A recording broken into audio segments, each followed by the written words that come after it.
give objectives DR and healing if she's using mending splinters.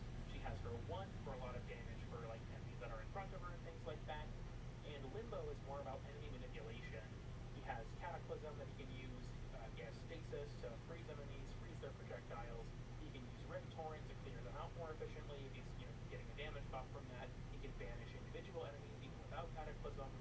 They all can serve the same job of defending an objective, like efficiently, but the way they do it varies, and that's where the fun is found. So, just to kind of respond to this take, I guess, in a more concise manner, you don't need new frames, but I think that since they have no purpose, kind of misses the point of having a game with multiple warframes, or characters in general. Yes, you can have one frame of each major job, and you'll probably be fine in any application that requires that job, but the fun doesn't come from having a frame that is good at, like a role nobody else can touch. It's about the way that they approach accomplishing their job that makes them interesting, in my opinion. I think that that's the approach that Warframe has generally taken, is how do you make this pre-existing archetype of, like, support, crowd control, damage, what have you, more interesting. Like, you look at Foley, right? Foley is a crowd control frame and a support frame in a lot of ways. She has her damage elements, but that's where a lot of her kit lies, is in crowd control and support. And she has an armor strip, which other frames have. She has damage reduction for her suit that other frames have. She has slowing and orb generation, which other frames have. But she still approaches those things in a unique way that makes the experience of accomplishing her role feel unique. So yeah, I don't think it's fair to categorize that frames have no purpose, because if you have a frame that already does another job, that's fine, but that doesn't mean that frames that also do the same job are not worth considering at all. They can still accomplish a lot. You just kind of have to find out how you're supposed to accomplish that job. Fuck my life, dude. I have 4 takes left, and I've been recording this for 1 hour and 40 minutes. It won't be that long in the video, because I have to cut out bad takes and stuff, but, oh, this was a mistake. Okay, next up, my hot take. I don't think the grind in Warframe is actually that bad nowadays, especially compared to other games out there. 2013 to 16 Warframe's grind was indeed brutal, but DE has made some crazy improvements, especially in the new player experience. I completely agree, 100%. People act like this game is absurdly grindy even still, because, to be blunt, people love to parrot talking points from 10 years ago. Blueprint was onto something with that, I think. People love to parrot talking points from 10 years ago. It's the same with the no endgame thing. Warframe has endgame now. It's called Deep and Temporal Archimedia, or really, I think you could extrapolate that to anything with Archon modifiers if you wanted. Even if you don't really like the endgame, it's undeniable there is an endgame activity or two in the game now, even if there's not a ton. The grind in Warframe back in the day was absolutely brutal. Like, Condition Overload only dropped at like a, what is it? It's a super low chance, lower than 1 in 1,000, I think, from specifically Trekker Butchers. That mod was worth crazy money if you got your hands on it, because it was so rare and so good. Now, don't get me wrong, there are still grinds that suck these days. Citrines is pretty miserable, for example, but I think that they've made so many great improvements to how grindy the game is, and most of the grinds feel pretty fair, especially if this person mentions other games. Dude, I don't see people complain about the grind in Destiny 2. That game's way fucking grindier than Warframe if you care about optimizing literally at all. Grinding for like the optimal armor roll for all of your exotics, or the optimal perk roll for all of your guns, is fucking soul draining. Like, I had mentioned, I think this was in the last Hot Takes thing, I'm talking about the ribbons, but my attempt to get Scintillation, where I rolled like over 40 of them and didn't get the one I wanted, and then Nitro opened a few and got the one I wanted on his second try, that shit sucks. And grinds like that, where you're just slamming your head into the wall, are so unbelievably unfun. And I think DE did a phenomenal job at improving that when they added pity systems. The fact that, I think it was from Orphix Venom onward, that you can buy the parts is fantastic. From a design perspective, it was such a good decision. And the reason I think that is because it totally reframes the, like, mental experience of grinding for something. For a grind with no pity system, every time you do not get the thing you want, you are unlucky, because you are making no progress towards that thing that's guaranteed. You have now not gotten the item, so functionally that time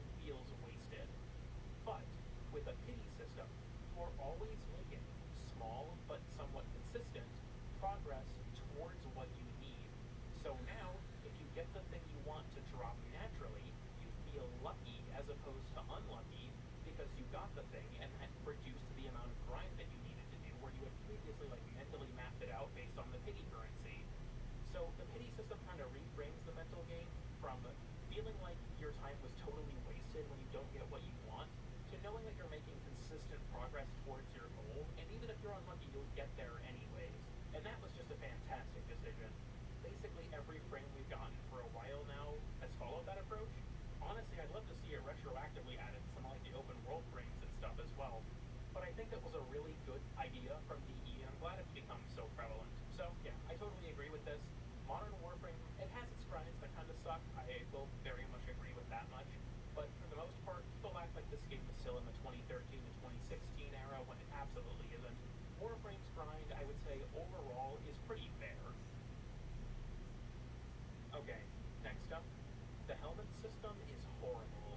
All it does is make good frames even better and give bad frames a band-aid. I see a point where people want to make creative synergies in builds, but that's like 1% of it all. The rest is just slapping Bloom, Nourish, and Roar on everything. In my eyes, it ruins original kits and is there as a substitute for players to fix bad frames because DE doesn't feel like doing so. Okay, I have said my piece about the helmet in this video already. It took like 25 fucking minutes, but I do not like the way this is framed. The helmet system, for its flaws, opened up a new dimension to build diversity and creativity that was completely unseen before.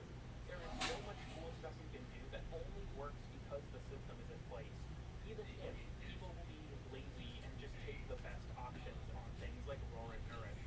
This person, to me, is totally throwing the baby out with the bathwater on this one, in terms of like, well, there are people that only use the meta picks, so the system shouldn't exist at all. I don't agree with that. And also, the idea that DE uses the helmet system as a band-aid for bad frames so that they don't have to fix them is just, like, patently untrue, and provably untrue. Look at the amount of Warframe reworks we've gotten since new DE has taken charge, right, with Pablo at the helm of the design stuff. Let me just kind of run through them mentally. So, Lewis Prey gave us Grendel and Ureli, and then after that was 2023, so I don't think we got any into Citrine's Last Wish or Yubiri. Abyss of Daggett gave us Hydroid's rework, Dante Unbound gave us Inaros' rework, then Jade Shadows gave us reworks for Ember and Frost. Embers was not fantastic, to be honest, but that's besides the point. After that was Kome and the Five Fates, that gave us Caliban's rework. 1999 came out, and that gave us Nyx and Trinity's reworks. Tekrod Encore gave us a rework for Ash. Io Weaver gave us a rework for Valkyr. And then I believe the most recent rework at the current moment was No-Go's update, Valis Undermined, which gave us Oberon's rework. So we have gotten, there are probably even some I'm forgetting, but we have gotten so many reworks in the time since modern DE has taken over. And we were still getting reworks back then after the Helmet 2, but like especially nowadays, I just do not agree with this argument at all, that like DE just doesn't want to fix bad frames. Like Oberon was generally considered by a lot of people to be the worst frame in the game, and he still got a rework. I think that DE has very obviously been making an effort to improve weaker warframes. We are in a bit of a lull with that right now. We haven't really gotten that many reworks since Oberon, right? It was the last one, so it's been like 6 months.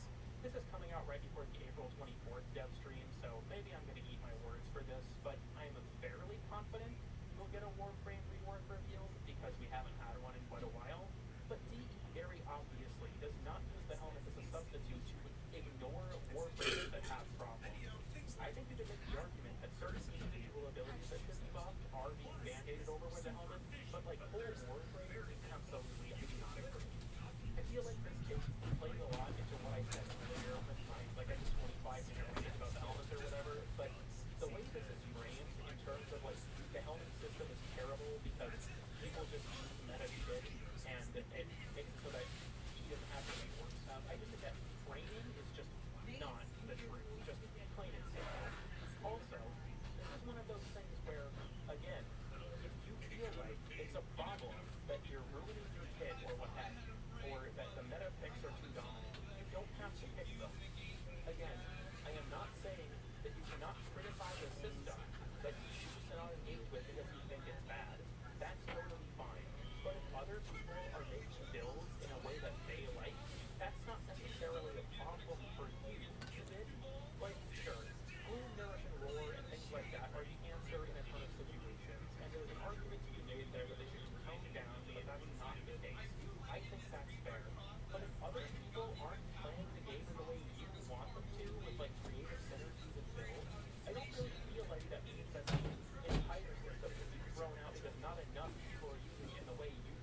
towards the torture path, where I am a clock in a loop of break and repair, stopped only to be wound back. Life is not trivial, but existence without death certainly is a meaningless one. Who am I but a humble soul, brought back to the brink of life only to be slaughtered again and again, frozen, stepped on, ripped to shreds from the inside out. And yet today I awake again, wondering which new form of torture awaits. This is not living, for I have already lived. Living is to be, then to cease. To be without ceasing is not living. It is a torture beyond that which any mortal can fathom. Remember that next time you feel death. Death is a gift. It is eternal life you should fear. Squinky. My D&D players adopted a 1 HP slug early on during the campaign and named it Squinky. My deepest secret is that I'm like 100% gay. Holy Moses on the rocket-powered pogo stick. Never would have guessed that. Should I lick it? Yeah, I don't care. Listen, did you know that chainsaws were originally invented for use during childbirth to widen the birth canal? Now you do. Tell me the biggest lie an adult has ever told you. My mom telling me if I kept wearing boxer shorts, it was going to hang down to my knees. Listen, did you know that the blob of toothpaste that says on your toothbrush actually has a name? It's called a nurdle. Now you do. It's a really hard day. I understand the power of social media. Let's find the jacket. Come on now. We got this. Carrie, I think I have something that belongs to you. I'm 24 and I can't take it anymore. Yeah, I don't care. Listen, did you know that you can fit a horse inside of a blue whale's fart bubble?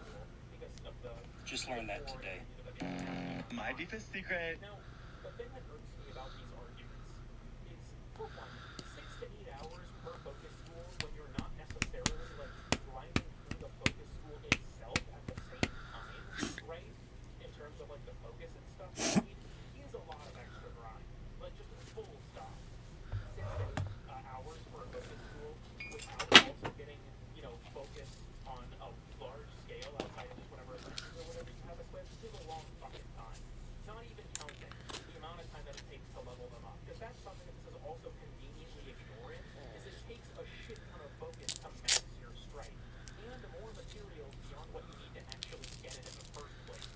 But also, people like to say that you don't need to get more than one because you only use one focus tool. And that is such a narrow-minded way of playing the game and engaging with the focus system. I use all 5 focus schools because it depends on who I'm playing. Because different focus schools give different solutions to different problems, and it allows you to build your plan around those solutions, to differ your focus school. And I think that most people will have one specific school they gravitate toward. I am a nerd user to the day I die, but some people I know really like to rely on Aramon for the combo count, or Vagrant for the agility, or Matarai because of the power strength and the cast speed, or United for the defense strength and what have you. No one will gravitate towards one school.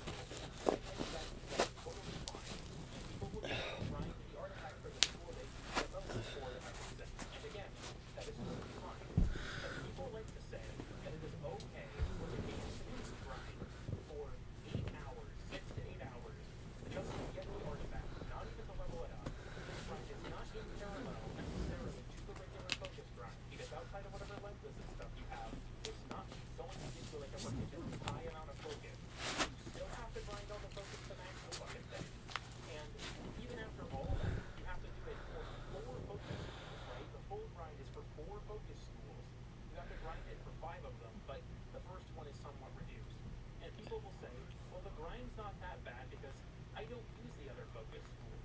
So your argument is the grind isn't that bad because you are choosing to not engage with the grind. Like, am I hearing this correctly? The argument that the grind isn't that bad is that you don't want to engage with the grind because you only use one focus tool. I feel like we shouldn't have a grind in the game that actively forces you to pursue the focus tools because the cost of entry is so steep. Different focus tools right different things. Very much like Warframe. I think that you should progress through those different focus tools if you can, because there's a lot of grind that is this egregious.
skirting around the problem.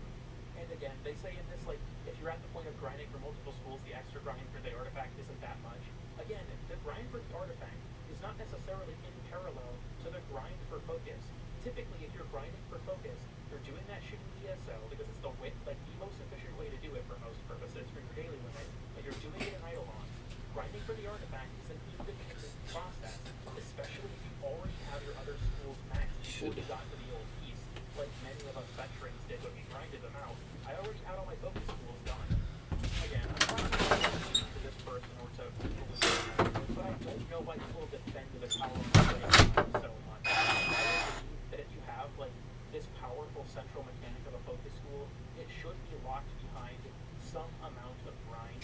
But 6 to 8 hours just to unlock the fucking thing, let alone the focus and materials required to max it out for like an item.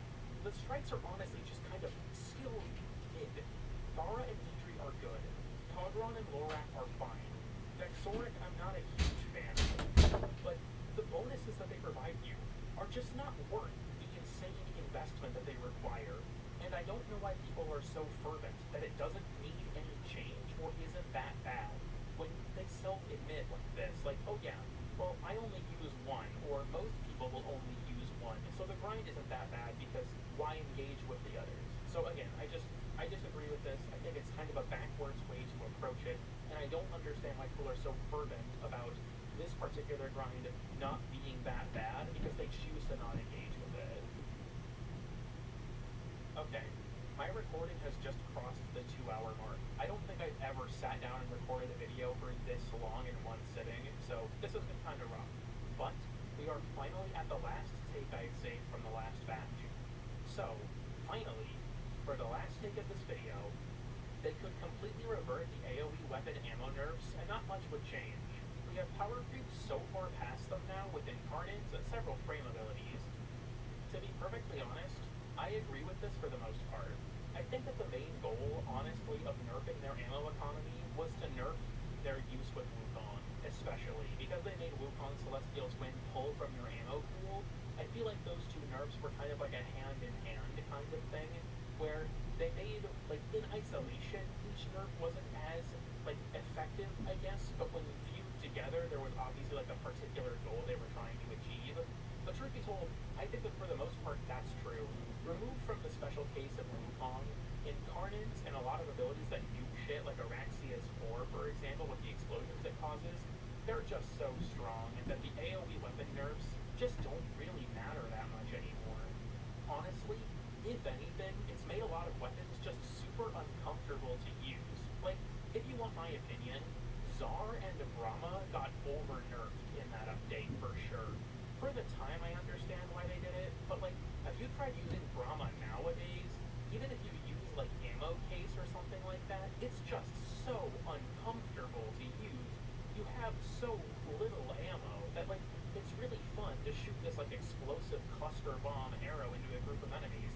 That shit is awesome, but you can only do it for, you know, what is it, 5 shots, I think? And even if you build around storing more and whatnot, picking up one arrow from each ammo pickup is just so uncomfortable to play with. So, I would say, for the most part, yeah, I actually do agree with this. If they reverted and held most of the AoE nerfs that they did, because it wasn't just ammo economy, there was other parts of that too, but they could revert most of that shit, and I don't even think it would change much. I do think that, like I said, a lot of it was more specifically targeting Wukong and his clone's ability to autonomously play the game for him by using AoE weapons, and I think that was a big part of why, like I said, the nerfs were like a very hand-in-hand kind of thing. But when it comes to like the wider Warframe experience, incarnates have effectively infinite ammo and are almost all AoE weapons, like at least half of them are, in terms of, you know, like your Struns and your Burstons and your Brattons and your Latrons, and the list just kind of goes on, right? Organ is an AoE, stuff like that. So, yeah, maybe not half. Now that I think about it, maybe that's a little bit of an exaggeration. But with those having infinite ammo and being as strong as they are, and like this person says, several frame abilities like Noko's Force Sprig, Araxia's Silken Stride, even Uriel's Brimstone, though that does require a meter to charge, so it's not like a one-to-one comparison, obviously. But when you look at stuff like that, it's like, yeah, I do think that we're at the point where if they reverted the AoE economy nerfs, it wouldn't wouldn't really change much because, like, even if we brought back Czar and Brahma to like their pre-nerf stage from an ammo economy perspective, I don't even think they'd be that popular in the modern meta because of how good things like Incarnates are. Holy shit. Okay, that's all of them. I really, really underestimated just how much I was going to have to say in this video, and to be honest, I don't even know if it's that coherent.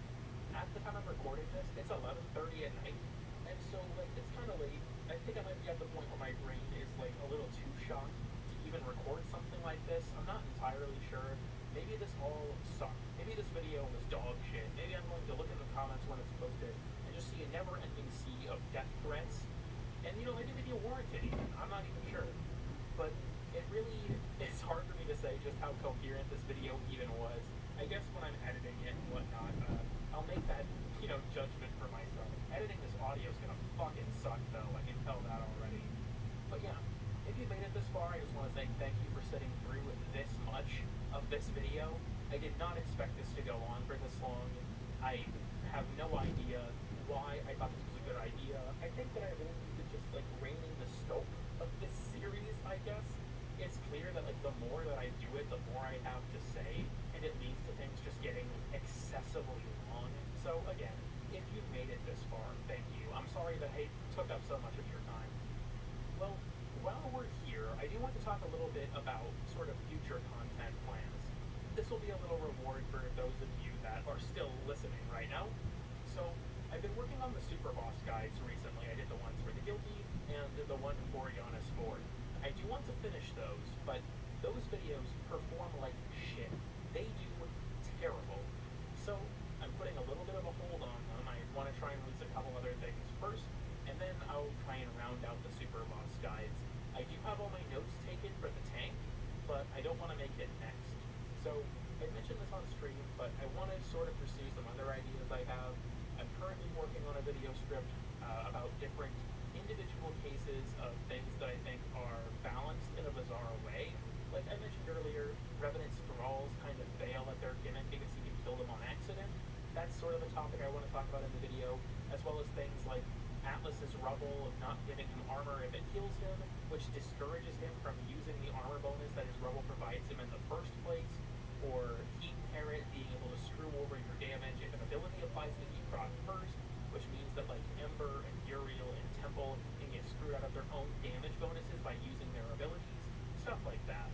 That'll probably be the next thing, implying that something else doesn't like take up my current fixation and it doesn't get made until later, but that's kind of the focus I want to pursue. Also, I did make a community tab post about a Lavos guide I was working on, and many people have been asking me, where the hell is that? It is being written, just to make it clear, that has not been abandoned. But that video is going to be like at least an hour and a half long. I have a lot of shit I want to say, and I want it to be as comprehensive as possible. So, it is being worked on, but working on a project of that magnitude is really hard when this is my job, because that's time I'm not releasing something. So, I do want to do it, it's just going to be really long, so I don't really know for sure when it will come out. But yeah, beyond all that, thank you again for watching. I'm sorry there is no homosexual story at the end of this one. People keep telling me I should do another story about Nitro when I look at episode 2, but again, you gotta give me more material to work with, right? Tell me some hot take that I can work into things, right? Give me a hot take that's like, gay sex is mid. Okay, you know, then I've got something to work with. But yeah, thank you again for watching. I'm sorry this video was this fucking long, and I'll see y'all next time. Hey everyone, Cool Kid here, and welcome back to our mid-month slot checkpoint, reading your hot takes. As always, if you want to submit a hot take for the next video, feel free to reply to the pinned comment down below. Now, I assume you can read, so you might have noticed that we're joined by a special guest host today. Sci-Fi Freak, who you might know from his excellent Limbo guide, joins us for today's episode. The current plan is we'll get through roughly about 10 takes, and then if we're under time, we'll just kind of talk about some of Sci-Fi's own personal hot takes, and then if we're over time, we'll just push off any takes we don't get to the next episode. Alright, thank you for joining us, Sci-Fi. Your mic is now officially live. Welcome to the show. Hello there. Thank you for having me on. Alright, so I mentioned before that there is a take I'm going to skip, so we can just, I guess unless there's anything you want to say before we start, we can just kind of get straight into it. Nothing that I can think of off the top of my head. I'm honestly really excited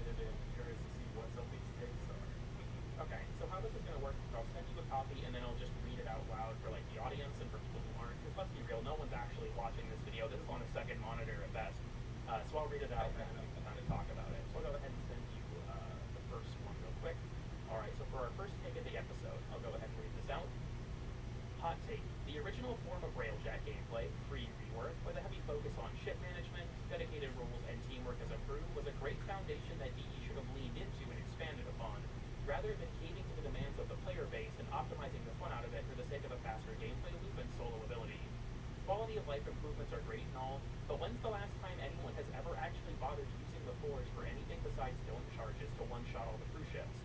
I'd always wanted a game mode where different rules and teamwork actually felt like they have meaningful purpose, and I mourn for what Railjack could have been. It could have even become the foundations for Raids 2.0. I feel like the inclusion of Raids 2.0 at the end is to rage bait me specifically, but I guess if there's anything you want to say, or I can just kind of take it from there. I would say I kind of agree with this person actually, from what I'm reading, because even I, like, when I play Railjack, I very rarely do it. But even when I do it, as you mentioned, I'm like, I only use it for the dome charges.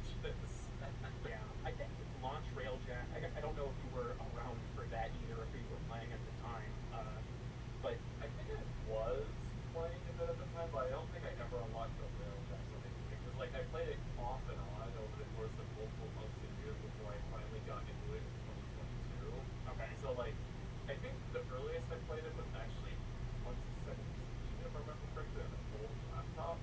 But, like, I wasn't there when Railjack launched. I never played Railjack when it came out, unfortunately. Okay, because yeah, I guess I don't know how much you know about it, but even beyond just the ship being larger, there was a much stronger emphasis with working with your team in terms of, especially with like the combat engineering role. I think it's a genuine tragedy how much they have nuked like the combat engineer role off the face of the planet, because previously there could be multiple hazards of the same type, so you could have like 5 fires on your ship, and yeah, if you were solo, that kind of sucked. But if you had a teammate who was dedicated to like running around and cracking more Revelite and giving you munitions and all of that kind of stuff, there was a lot of fun there in like playing that role. Like when it first came out, that was how Nitro and I played it. Was I was typically piloting and he was the engineer who was working the Forge, and that was kind of how we did it. I think that Launch Railjack had a lot of bad ideas, like the avionics board instead of mods. I think was a totally unnecessary reinvention of an existing system. There were some cool ideas like upgrading individual slots and stuff like that, but overall I feel like the shift to the Plexus was probably the better move. But it also took a lot of the, how do I put this? It took a lot of the like tactical elements of it out of the game mode, because now everyone runs their own Railjack mod config at the same time, which I think makes it a lot more self-sufficient and also really increases the power ceiling for the mode. And then of course just in general, I think that Railjack has gotten easier with the overhauls in Railjack retrofit, like removing a bunch of the extra hazards and stuff, or making so you can only have one of them at a time. And then they added the command intrinsic and just made it ridiculously easy. So I don't know if you've ever played like a multi-crew ship game, like a Pulsar Lost Colony or a Jump Space or something. Railjack was kind of closer to that in its original form, and I do miss those days. I feel like there aren't a lot of great multi-crew like spaceship games. And Railjack, while not perfect, was actually surprisingly close at pulling that off for its problems. I would say the closest thing that I have personally played is Barotrauma, actually. I don't know if you played that or not. Yeah, I didn't play a lot of Barotrauma. I think the most I put into it was maybe 5 hours before it stopped. But at least from what you're describing, it feels a lot like that, where you have actual teamwork involved. And I feel like part of what needs to fix this problem, if I'm being honest, is why like where the new update is heading with Railjack. It's just having a lot more missions that we can actually use the Railjack in different mods and stuff in, rather than just, you know, a handful of the same mode recycled across multiple different systems. Whereas with this, at least from what they're mentioning, it sounds pretty different and unique. So if it works well here, I would imagine you would bring it back in later updates. Yeah, I think that like because there was, I mentioned off the camera that I have a ticket on Scarlet Sphere that talked a lot about specifically the teamwork element of the event, and I'm going to save that for a future guest host if they did play, because like I think it's weird to discuss the take when I'd be the only one with any experience based on what it's talking about. But I feel like Railjack was a really interesting push towards, like, I don't know if you've seen kind of how Steam talked about it before release, about how its goal was to unify the game by bringing together all of its systems in terms of like Arcwing and stuff, and the idea of basically going from mission to mission all in like one go instead of returning to your dry dock every time, which is why you had like the Forge to craft munitions for like across multiple missions. But I feel like Railjack kind of floundered on the release, not just because it was really buggy, but then you also have some things that I think kind of still persist of like Railjack I think is a lot of fun if you do all of the objectives at the same time, which might sound weird, but if you're in a Railjack mission, the easiest method is to kill all the fighters, kill all the cruise ships, and then do the objective. But if you are doing it all at once and it's just like total chaos with your friends, I think the game mode is actually way more fun that way. It's just like the wrong way to play it compared to the efficiency of doing it the other way at times. And I think it's kind of unfortunate. That's how I typically play it as well. I like playing where like we kind of just do whatever whenever the rare times I do play Railjack with some of my friends. That's how we usually do it. We have one person that's like killing all the ships, one person that's like dealing with the base. Like I'm usually the guy that just goes in and blows the reactor and everything. But I feel like when it comes to Railjack as well, a different problem. Because you mentioned this when it comes to defining the systems thing. The one thing I do remember seeing from the old like material surrounding Railjack when it was being promoted was how you could launch yourself down to the planet's surface. And I feel like even though that doesn't sound like that'd be important, that would have been awesome as like the immersion purpose, where I could just hang out in the Railjack, fly around, and if I wanted to start a mission, I get launched down to the planet. And that was not in the game anymore, which is really unfortunate. Have you seen the TennoCon 2018 demo where they go from the Valis to Venus's orbit? Yep. It's like I have, but I missed that. I don't like that. Yeah, I mourn the loss of that every day of my goddamn life. The animation for it looks so cool, and also just like the sci-fi fantasy of it, I guess, of being able to like do that would have been so sick. I get why they didn't do it, because it was probably just like players would skip it because it's a giant animation they don't want to wait through. But damn, it was really cool. It is way too cool to not use. Like, I feel like even if people found it less efficient, they would just do it on the sheer awesomeness of how cool it was. Yeah, I think as well with sort of in terms of again with like the teamwork element of it, there's a particular quirk of Railjack that I really like that I don't think anyone uses. You know the intrinsic ability kinesis where you donate an ability to the tactical menu depending on who you're playing that your teammates can use? Playing around ability kinesis is so much fun and it's so interesting, but Railjack is way too easy for it to ever be necessary, and I think that kind of sucks. Like you can even do like the tactical menu has so many interesting options. You can spectate your teammates to see like where you might need to place your support. You can hack turrets if you're close to them. There's a bunch of bullshit you can do with it. Yeah, it's a really interesting system, but Railjack is just not hard enough to require it. Like in the original demo, there was a point where I think it was like Megan and Danny or something, where Megan was in a ship and there was a laser barricade blocking her progress, and Danny had to hack it from the Railjack in the tactical menu. And I wish we got more stuff like that. Even if I could still do it solo by myself, it would have been really cool to have the like a back and forth between the tactical menu. Like if you wanted to be like have you played Battlefield 4 sci-fi? No, unfortunately I've not actually. Okay. Because there was a system in Battlefield 4. This was really weird but really cool. You could play as the role of the commander, which basically turned it into you are like the head of an RTS or a real-time strategy game now. Because you could like direct people where to go, you could drop them supplies. You basically were able to play the game from a totally different like high-level perspective. And I feel like Railjack's tactical menu almost lets you do the same thing. It's just not useful enough to matter. And I think that kind of sucks. Honestly, the closest thing that you're describing now that I have played, and I think you have as well, I could be wrong, it's Phasmophobia actually. Oh, yeah. Where like you have the one guy that hangs out of the truck and is like watching all the cameras and everything and directs where the other team to go to find things. Yeah, I'm familiar with that. That's the coward role. The coward role, you're right. Yeah, I mean, I guess kind of bringing it back, considering that the take, as I mentioned specifically that it was like a great thing for teamwork, I totally agree, and as much as I think that all content in this game should be soloable, and I've mentioned in several hot take videos why, with like my comparison to Destiny and how it limits people's access to higher level content if they can't do it by themselves, I feel like the initial pitch for Railjack wasn't unsoloable, but it really rewarded like actually coordinating with your team, and I do miss that. Yeah, I agree. Alright, I guess, is there anything else you'd like to say on this one, or should we move on? Actually continuing a little bit with what the person in the comments talked about, because I don't touch on this, the whole Raids 2.0 foundation. And to be honest, I think I've talked about this with one of my previous friends I used to have on PlayStation before I moved over to PC.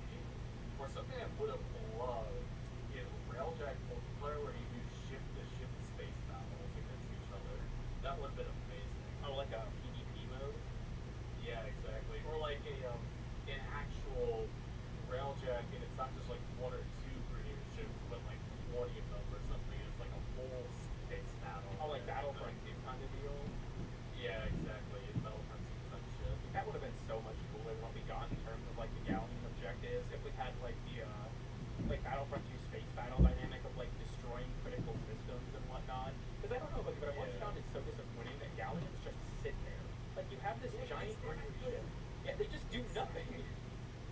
Like, if the galleon actually shot back when you got close and everything, I would have loved that. Yeah, I feel like there's so much cool potential there of like just even like the Corpus missions do this too. Like it'll shoot a ram sled at you sometimes. But if there was a mode where you had to have like the Battlefront style, like you could destroy the systems from the outside, you could infiltrate and destroy them, kind of like the cruise ships on a larger scale, that would have been really cool. Yeah. Railjack is such a touchy piece of content, I think, for a lot of people because it's like it's Warframe's potential, man, in a way. Like maybe it's just me. I feel like 2019. I think it was 2019. Might have been 2020. Railjack and the Old Blood. I think that was 2020. Yeah. Or no, it was 2019 because Grendel came out in the Old Blood. Just that era was like the potential man era of Warframe, where we got Railjack and Kubelichin, which are two like the coolest systems conceptually, and then you just look at them and you're like, damn. It feels like they're so cut down. It feels like that friend that goes to an aerospace college, right, to get their degree, but they end up snorting meth and fucking hours. Damn. Yeah, I hope that Jade Shadow's Constellations like renewed focus on Railjack kind of brings better improvements to it as a whole. Like not even just from the teamwork front, like this person says, but also like breathing life into features like the Forge and stuff like that kind of aren't really useful anymore. I think if they just focus on like making good engaging like modes for Railjack, then they could move into that because like I was talking about earlier, I think like the biggest problem for Railjack right now is that the modes themselves just aren't interesting or engaging enough. So I feel like if they focus on that first and move forward, they could really revitalize Railjack at some point.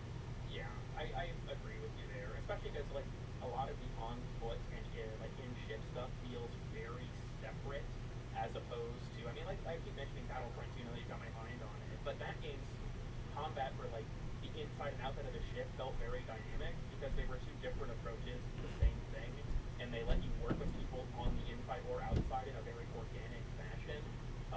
I just fucking love Battlefront 2, I'm just gonna be honest. I played that game all the time when I was a kid, so maybe I'm just being really biased here, but I feel like having like a lot of the modes don't feel like they were actually designed for Railjack, if that makes sense. It feels like they were designed as like their own little contained thing, and then they were inserted into Railjack.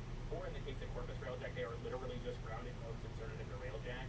And I feel like it could be cool to have ones that are more taking advantage of the actual dynamic, as opposed to just being these sort of grounded and like space-bound sections with no real connective tissue between the two of them. Yeah, like imagine if there was a thing with like survival Railjack, for instance, right? You know how there's like the survival variant where like you just blow up shit outside and you go on board as regular survival. Imagine if they changed it instead, so at least one or two players have to stay outside, possibly, and just like if it's like a whole lobby, right? And they have to like keep the ship alive while dealing with like other like there's like more and more enemies that can do survival. Imagine if they added this as like a speed up mechanic, where like there's like gunships or something that are trying to get on board the ship, but the Railjack blows it up. It not only gets rid of that batch of enemies, but it can also maybe produce some timer or something. Okay, yeah, I see where you're coming from. That's an interesting idea, as having like the Railjack people on the outside are almost playing like a Railjack defense mission. Yeah. Yeah, I've always found it weird because I think Corpus Railjack, for technical reasons, like splits things up a lot.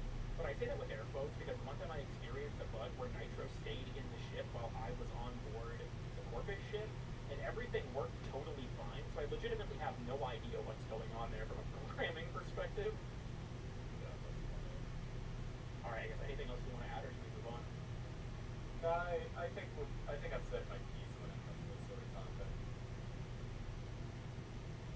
Alright, for our next take, I think the stuff that was added during Warframe's Dark Age, Kubaliches, Railjack, etc., is some of the most creative content added to Warframe, and finds the systems conceptually amazing. unfortunately, we all know how things went in practice. Railjack especially feels so unique to play, and I feel if that area of content were to be added upon and revisited more, then it could really shine. Well, we were just kind of talking about this a second ago. I was just thinking that, yeah, but if we are gonna add something to this though, real quick, I think the Kubelet system specifically could have also been pretty big. Like, I'm trying to find the right words, but my problem with Kubelets specifically slash sister liches is not so much how you complete them. Like, I think it's fine that you have to like kill the enemies and do that, right? My problem is that it's these standard missions and that there's no actual unique missions tied to the lich system. Like, if they created entirely unique missions with their own unique rewards, like imagine there's a variant of the mission, you know, Dual Mod, the universal mod. Imagine there was a unique mission mode that could pop up exclusively for liches, and if you completed it, it would give you one, and it'd be like one per planet or something, or maybe one per run when you're completing the lich system. I see where you're coming from there, yeah. It would be cool, especially too, because I feel like the idea of a lich controlling a planet is really cool, but the way you push them off that planet just feels really underdone. Like, I think it would be cool if you had, like, the lich is hiding somewhere on the planet, and instead of building up progress for them to invade your mission, like, they could still invade your mission maybe as, like, an event while you're on their planet, but you would build up, like, intel to find their boss fight on that planet, and then you have, like, your confrontation with them to make it feel a little more organic. I'm gonna be honest, I have so many ideas about the lich system because I feel like it was one of the game's biggest points of its potential in the specific lens of being memorable, unique, personalized enemies. I think that it totally failed at that. I do not remember almost any liches that I got, not just because their personalities will start to get recycled after a while, but because they just weren't worth remembering. Like, if you want my honest opinion, maybe they couldn't have done this because of Nemesis. I don't know, because the Nemesis system from Shadow of War is copyrighted, and I'm not sure if there was or patented rather. So I'm not sure if there's like some friction there. But I think it would have been cool if they just made the liches revolve more around the quirk system. Like instead of one quirk that might show up, they always have at least 3, and then they expand the list of quirks to make them more interesting. Some of the quirks do affect gameplay, like there's, I think it's Paranoid, where they'll attack nearby allies. There's Deserter, where they have a chance to leave after being downed just randomly. There's Vertigo, I think it's called, where they get, like, they have special dialogue and won't attack if they're on a different elevation from the player. There's Fear of Children, there's Fear of Kubros, there's Bloodhound, where they can see when you're invisible. There's a bunch of, like, interesting ideas there, but the quirks are so rare, they are borderline Easter eggs. And I feel like if the system revolved around the quirks, the liches would have been way more memorable. I agree. Like, I think that would have really helped with adding also a level of challenge to them as well. Like you mentioned, some of them do affect gameplay.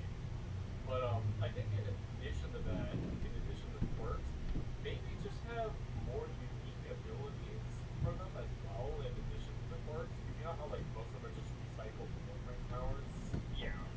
Like just have way more interesting abilities, and maybe even have certain abilities that can combo across multiple movement types, so that way you can have like a more interesting variety and a more interesting challenge when you play. Because they're meant to be, you know, the strongest adversary that you have, right?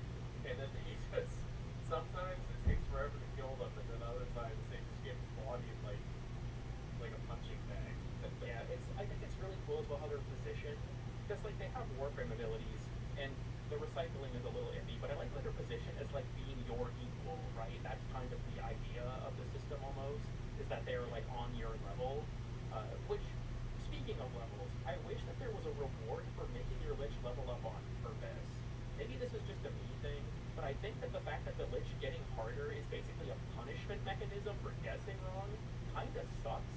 I think it'd be cool if there was a more tangible benefit for making them harder on purpose. Maybe. Ooh, how about this? What if leveling them up on purpose slash missing it makes it so that your percentage for your elemental weight goes up to a level? Yeah, I think that would be a neat idea. I also think it'd be cool if, like, say that the lich starts with only one of their abilities, and then, like, as they get stronger, they unlock more and more dangerous ones. So it's it's like, you have a stronger incentive, and now it's not just the level you have to worry about. The Lich itself is getting stronger, or maybe like their thralls gain new abilities. I feel like thralls are honestly also a wasted opportunity to me for the Liches.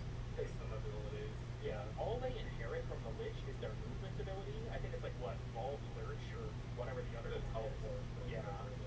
So it's like it's cool if they do that, but I think it'd be cool if like as the Lich leveled up, maybe they would also inherit other abilities from the Lich or like unique ones. Like the ETA modifier parallel evolution, where infested enemies have a chance to gain the Legocyte's abilities. I feel like that's a cool idea. That'd be pretty cool. Now, it doesn't work very well in Legocyte Harvest because there's shit like Aqua Blades that makes me want to pull my hair out. But if the abilities were more balanced, I think it could be cool. Imagine, really quick, imagine for the walls, imagine they also have maybe like, for example, fire lunch. Imagine it has like a something so you can kill it in range. Yeah, I think Thralls in general were also kind of a missed opportunity to me because I feel like the Lich just kind of moving to a planet, and then the local forces of the planet are now just the Liches, and then when it moves on, all of its previous forces are just kind of left there. I've always thought it was weird. I think it would be cool if Liches had like battalions that served under them, and those battalions also had properties like maybe when you're fighting in a Lich mission, they always have the air raid ranger, and then within that subset, it's like maybe Hayeka masters are more likely to appear or something like that. So it's like the individual makeup of enemies is more tailored to the Lich itself, or maybe you could have like Kuba Guardians can appear in the makeup as an effect for like their battalion or something like that, just to make not just the experience of fighting the Lich more unique and interesting, but the forces that serve under them feeling that they're actually tied to the Lich and not just like who's there at the time the Lich shows up. I thought that as well, because I think that's an awesome idea, but I also think that also ties slightly with the different problem too, which is the fact that enemy AI is kind of crap in this game. Yeah, especially with how strong we are. Like, it only would matter so much if there was a sort of a mix-up in certain things. And then, I imagine certain factions or like sub-factions maybe would not handle great, or like certain individual enemies might not handle great in certain environments they were never meant to appear in. So, we should just have a new modifier word for Liches where all of their enemies are replaced with desert skates or like Hayekas. I think that would go hard. Have you seen it? There is this ancient screenshot. I don't have it. I'd have to dig it up. But a guy posted a thing on the Warframe subreddit where, this was like 10 years ago almost. He loaded into a sortie with the dense fog modifier, and the sortie bug had only spawned Hayekas. And in his screenshot, you can just see this thick Silent Hill ass fog, and like 40 Hayekas are in the image. It's so funny. Oh god. I don't know if I can find it for this video, but I need to try and dig it up if I can, because that image lives in my brain rent-free. It was so funny. If you can find that, send that to me as well. I want to see what that shit looks like. Yeah, I'll have to look for it. So yeah, I guess to bring this back to the take, I think I agree with this person overall that like a lot of the systems introduced then are conceptually really cool, but feel like they weren't baked all the way. Like we talked about Railjack pretty extensively earlier, and then all the fan fiction I'm writing about the Lich system not being a chore to play. I will say though that I think that a lot of people don't give Rebecca enough credit because they act like, oh yeah, well at least Steve really pushed the boundaries, and it's like Rebecca added Dubiri and 1999, and most recently the Old Peace. Like I think these are all pretty boundary pushing ideas as updates. Sure, mechanically, I don't think 1999 and the Old Peace are like as crazy as Railjack and Lich is, but like Dubiri was almost like it's like a spin-off game in the game type of deal. So it's Really, yeah. I feel like we have to give her some credit in terms of like some people have left takes that like she's playing it too safe or what have you. I read a lot of that when I was scrolling through stuff, and I feel like that's kind of unfair to her. I think the best way I can describe the difference between how Steve approaches Warframe versus how Rebecca is that Steve is like the idea man. He was the one that had like the most out there kind of ideas on how to approach the game. Just didn't have like the technical know-how or the right people to execute those ideas, because obviously during the Dark Ages, a lot of those ideas just didn't work, frankly. But I feel like with Rebecca, what's different with her, and that's why I personally like what Rebecca has done a lot more for the game, the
and you want to torture yourself.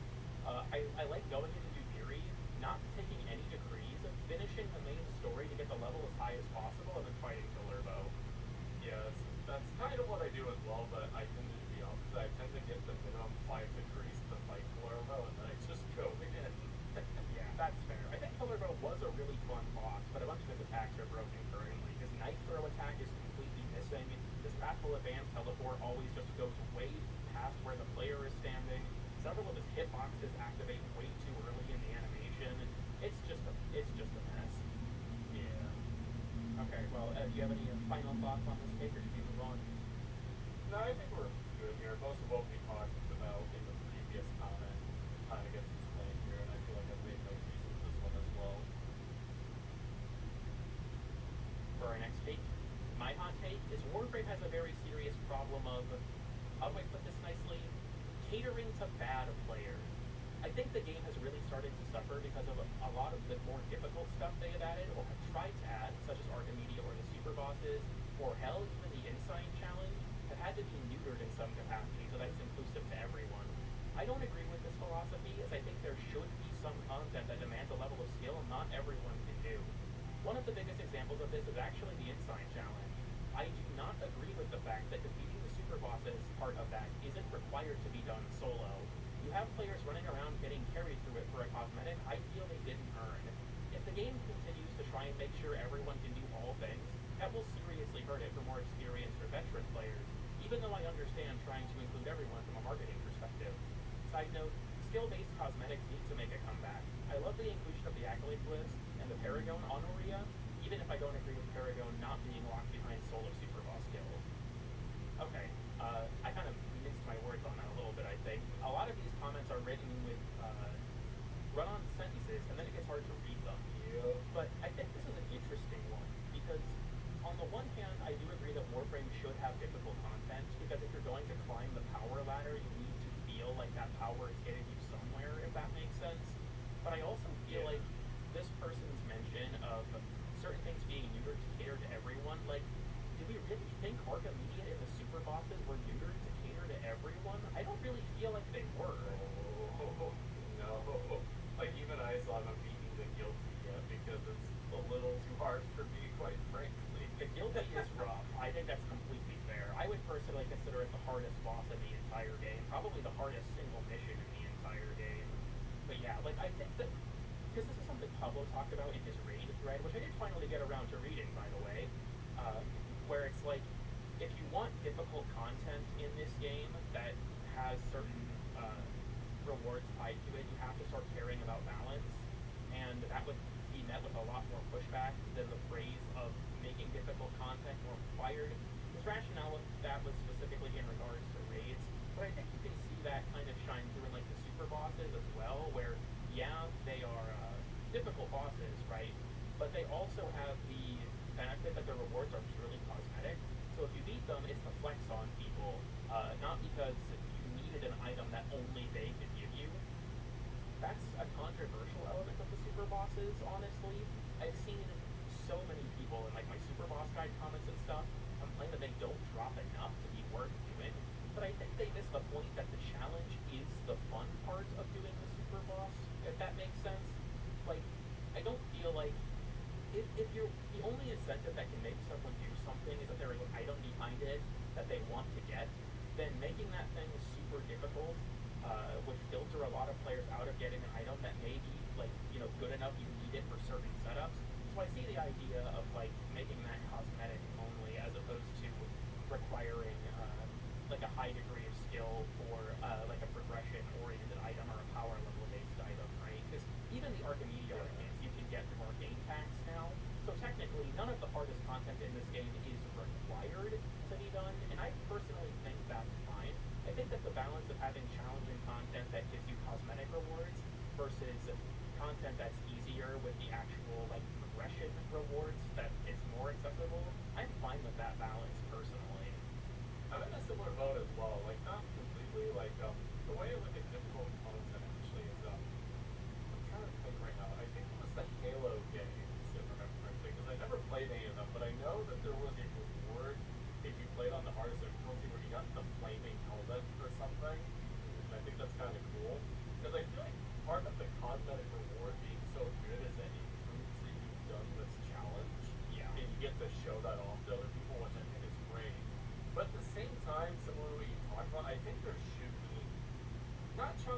in the sense of everything should be like Elden Ring levels of difficult by any means, or something like a Souls game.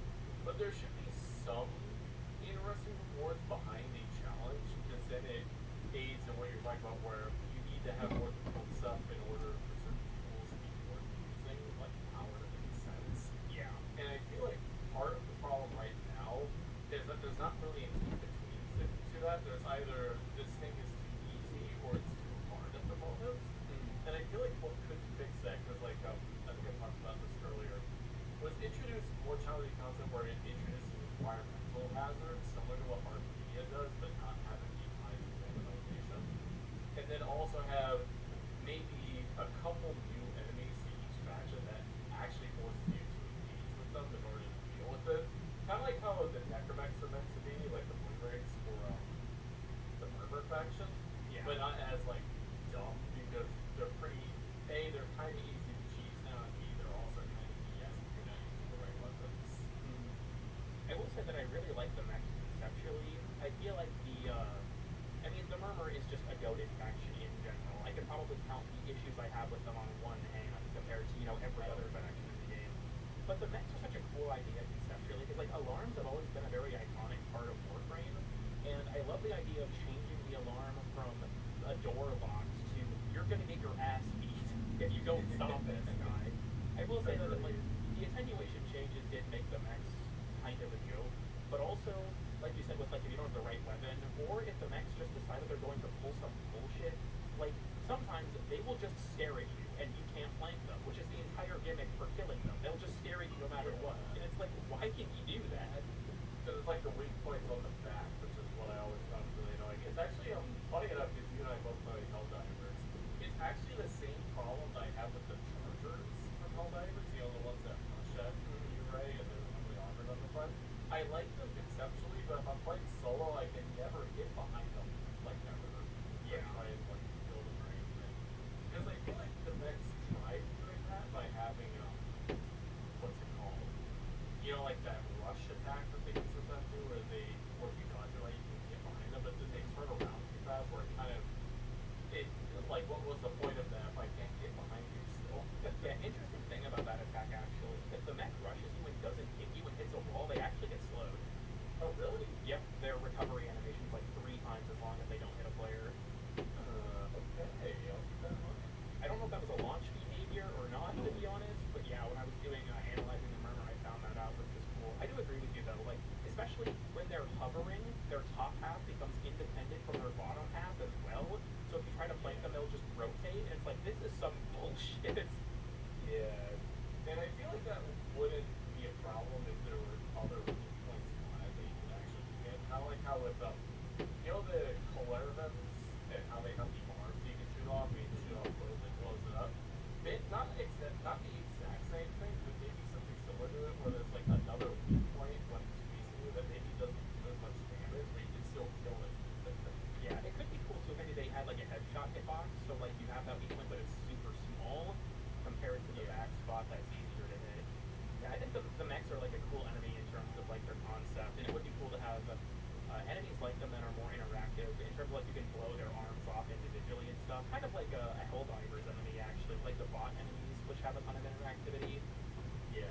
I guess I don't know how much you know or you can take advantage of this stuff, but like you can blow off the Heavy Devastator's machine gun arm to get rid of their weapon. You can blow up the backpack off of a Rocket Devastator to stop them from using their rockets. You can blow off both I have arms used that individually. shit. Yeah, you can blow off War Strider guns individually. Like stuff like that is really cool. I think the problem with Warframe is that we deal so much damage that never fucking matters. Depends on the enemy, obviously. Like, I feel like one with damage attenuation still causes some problems. That's why I'm not a big fan of the, like I said, the Void Rings I'm not the biggest fan of because of the problems that they have with the damage attenuation. Yeah, there's also like I think the Severed Warden is actually a great example of an enemy that I think did the idea well, because you can't damage its body, you have to break its arms. Yeah. And I think that the approach they took with that was really cool. Then again, I don't know how transferable that is to other more difficult enemies, because it's a fucking Dorito. I don't really know if any other factions are conducive to having an enemy like that in them. But I do think it's a cool idea. So, I think the other thing as well, I could be wrong about this, but last I checked with the Doritos, basically the flying Doritos, is AoE also don't get multiple limbs, so you have to use precision weapons from what I can tell. But I don't know if they changed that or not, if I'm just being crazy. I honestly haven't tested it in a while. I don't actually play with AMG weapons that much. I like being suboptimal because it's funny.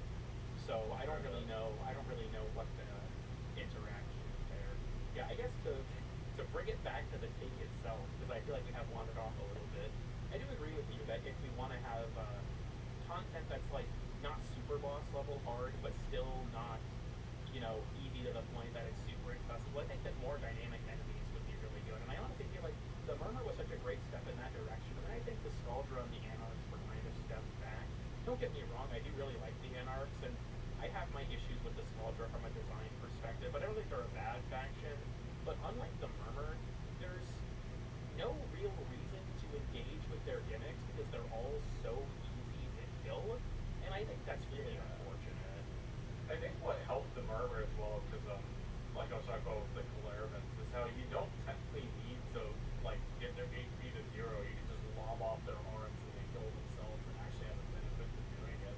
Because then they chain the other enemies with their explosion, which makes it really cool. Yeah, there's also the benefit that if you have like a lower damage weapon in like Archimedia or something, the increased interactivity of the Murmur allows you to still work with suboptimal equipment by placing your shots well, which I think is just like a really cool mechanic of the Murmur in general. I feel like they are probably the game's most interactive faction in a lot of ways. They are both the most interactive, and I would also say the best faction hands down. Like, I still don't think DE has topped the Murmur yet. Yeah, I agree with you. I'm honestly very glad that Archimedia is in the labs, at least, the original Archimedia, because for my problems with that mode, I have an entire video, that's like half an hour about my issues with Archimedia. It might be longer than that, I don't remember, I made it a long ass time ago. But even despite my issues, I'm really glad that it takes place in what I think is one of the game's most interactive tile sets, and with one of the game's most interactive factions. Because there's a lot of cool stuff there. Like, I don't know about you, I very often in Destruction use the corrosive vials to kill the demolishers, because they deal a shit ton of damage. Oh, same. I like doing that as well. Yeah, I really like that. So I think that, with this person's take, I think that it's fair to want more challenging content that does kind of require more investment from the player. But I also feel like numbers-based balancing in this game can't really do that anymore. Like, you look at, level cap even, just increasing enemy stats it's not enough, right? I feel like changing it on the enemy design level is probably the approach, like we've kind of been talking about. But I think then there comes the problem of, we both know there would be people who would fucking hate that because they don't want to engage with the enemies. And it's this weird tension in the Warframe community where I feel like there's almost like these two major factions of, they want the game to be easy and a brain off power fantasy type of game, and then there are people that really want the game to actually challenge them. And the developers are stuck in kind of a weird spot of the super bosses lean all the way to one camp versus a lot of the non-end game content leans all the way to the other. And like you mentioned, there's value in striking a middle ground, but then it's like if you strike a middle ground, are you just gonna upset both groups? It's kind of hard to say. I think on that little topic actually, because this is I guess you could call this my hot take on that whole thing. I think DE just needs to grow here and actually try and not get upset when people complain about it too much. It's different if for example, say 80% of the community complains about the one thing. Then yes, obviously listen to them. But if it's such a small set of players that are getting upset about it, just do whatever you think is best, I would say. Don't try to pander only to one or the other. Just do what you think will work, I would say. Yeah, I think that's fair. It is one of those things where I think I'm probably in the minority for thinking this. I think Warframe has a ton of potential to make genuinely interesting, difficult content. And I think that the super bosses are a fantastic step in that direction. But the general player base, like this person said, the game caters the bad players. I think that is honestly kind of true. It is a little bit true. Yeah. There's, like I mentioned, Pablo's raid thread had a lot of interesting insight into his mentality around difficult content as a whole, as well, in terms of, making it for a specific small sect of the player base that's good enough to do it, and locking progression things behind it like that. It's a very interesting read. If anyone watching this video hasn't read it, I'll probably link it in the description if you want to read Pablo's thread about why he said that he doesn't want to bring raids back. I think it's very insightful, even if you don't really agree with it. Personally, I agree with the majority of what Pablo said. I think that his insight is fairly reasonable, but even if you don't agree with it, I think it's a good opportunity to kind of learn his perspective. It's kind of similar, probably enough, what if I've seen the tweet as well, or it's it's a little bit similar to my mentality, and this is actually, you know how I'm working on like that little project talking about the sequential changes? It's something I am bringing up is how I think this is like the step that he needs to go, like where you need to go with making content rewarding / difficult and more environmental based. Because I'm gonna be quite frank with you.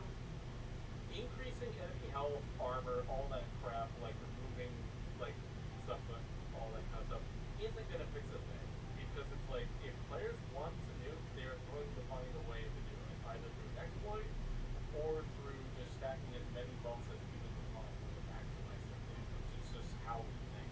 But if you tie instead the challenge being to memorizing rooms and locations, knowing the behaviors of like the tower spawn and everything.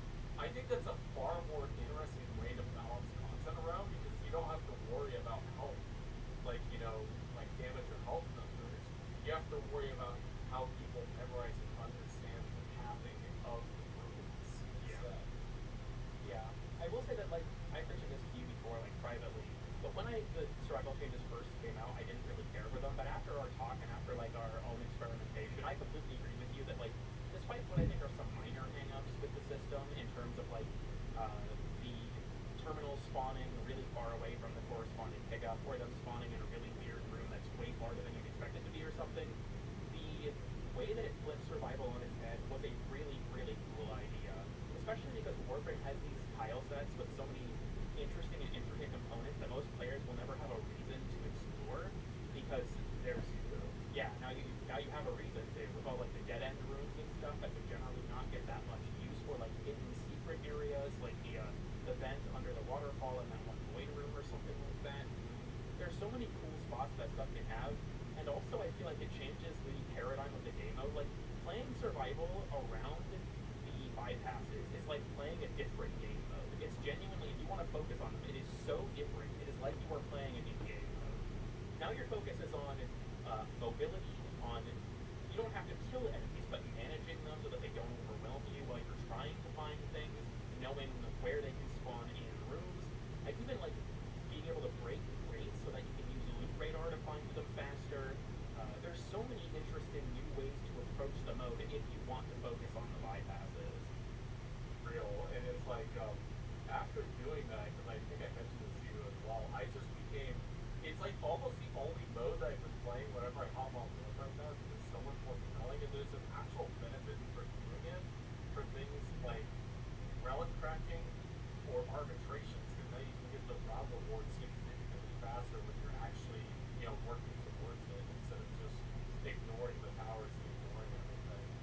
Yeah, and something else, I love Alchemy for this reason too. If you don't want to engage with the system and you want to just play the mode brain off, you're totally allowed to.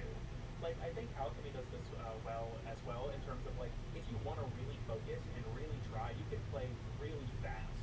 But if you don't want to focus and you just want to hang out with your friends or something, like I love picking Alchemy for survival when I stream, so I can talk to the chat and not really have to pay attention to the mode.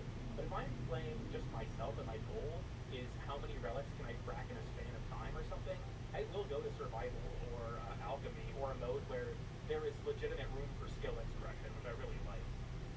Hell yeah, we've converted to a survival believer. Pretty much. I hated survival previously, and I didn't think that the bypass was going to fix it.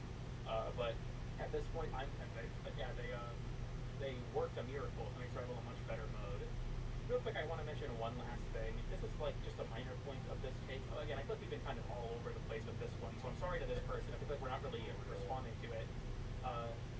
I don't agree with the Paragon not being locked behind solo super boss skills. I actually completely agree with that.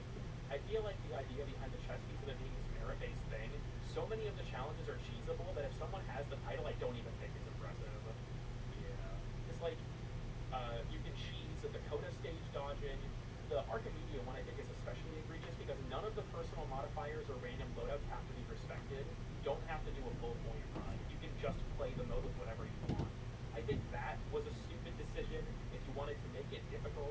super bosses, and you can just leash off of someone who's stronger than you. I don't know. Like, it was fun doing the challenges, and I tried to do them all, like, legitimately, which I say with air quotes, right? Technically, the only legitimate completion is what the game lets you do. So it's not an illegitimate completion to do it another way. But I feel like having, like, a merit-based cosmetic like this that you're able to cheese kind of takes away the merit of having it. Because, like, I honestly think that when it comes to titles, there aren't that many that I think are, like, legitimately impressive. Obviously, I think all the super boss ones, whether it's Fragmented, The Mechanic, The Void Called to Me, Savior of Farida, I think all those are genuinely impressive to have. But when you see someone with, like, Paragon, it's like, now did you get that in, like, the way where it's actually hard? Or did you get that, you know, having people carry you through it? It kind of sucks that you don't really know. Yeah. Imagine there's like a lesser version of it, or it could be the Paragon lethal honor or something, where it's like, I get the super boss skill while in a squad or something. Honestly, it could be funny to have like diverging paths for that. That would be funny. It reminds me of I don't think you've ever played the game Realm of the Mad God, but they had a thing where if players got into a certain piece of content early, there is a huge clusterfuck around how this even happened. But there was a certain piece of content you get into early, and I believe that if you got items from that content, it changed to something called cheater armor that looked like a jail uniform. I think something like that could be funny too. Having like a joke like version if you didn't do it the right way. Again, like people are gonna cheese or optimize the fun out of everything in this game. That's just kind of how it works. But I think it could be funny to like have like a tongue-in-cheek almost punishment for doing it. Makes me think about the military game, specifically Metal Gear Solid 5, where if you die too many times, you get the option to wear the chicken hat. I respect that, honestly. I respect that. Alright, for our next take, fortunately this is a short one. Movement tech, how fast you can travel through a mission, is the only skill expression this game has. I do think that movement is actually a huge part of this game's skill expression, but do we want to say only? I feel like that's kind of a stretch. I was gonna say Limbo exists. I think Lavos' kit has a ton of skill expression in terms of how you use his tools. Like, I think that a lot of Warframe's skill ceiling is a knowledge ceiling, really, in terms of like how much do you know about how the game works and how you can put things together. I think that movement is like a very big component of in-mission skill expression, but I still feel like there are Warframes that have kits that there's more to it than that, like Lavos or Limbo or probably others that I'm not thinking of because I'm stupid. There are definitely frames that I think break that rule. I think when it comes to Warframe, this is kind of similar to the whole difficulty plus skill thing is. Because I come with this question, do you know the content creator Unified Codex by chance? Heard of them, but I don't know if I've actually watched any of their videos. Yeah, he and I, we're friends. Like, not best friends, necessarily, but I like hanging out with him, talking with him. And Damn, he had a that's video cool. talking about, he's a good friend, but, that also, quote-unquote, shout-out over there. But, when it comes to, content, he was talking about difficulty in his videos, something that I brought up, that I wasn't in his video, but it was in his comment section, and this is how I like to look at difficulty plus skill in the game is, Warframe at the beginning is hard. The only reason it gets a lot easier is because you know how everything works at that point. And then skill becomes a matter of not only knowing how to use like different frames and how they work and everything, but also just what tools to use to abuse the mechanics. Yeah. Sorry, I ran out of breath. Yeah, you're fine. Yeah, I do agree that I think a lot of the game's skill is really more of like how much do you know and how much can you apply that knowledge. Like when I did beating Warframe in one day stream, literally speed running the game and not even leveling up most of my mods. Did you see those streams? I watched a little bit of it, yeah. Do you want to guess the one thing that got me stuck because I genuinely could not overpower it? Oh no, what was it? Argus Rock. What? Because melees are so powerful in the early game because of stance modifiers, I had not invested into my gun at all. Oh no.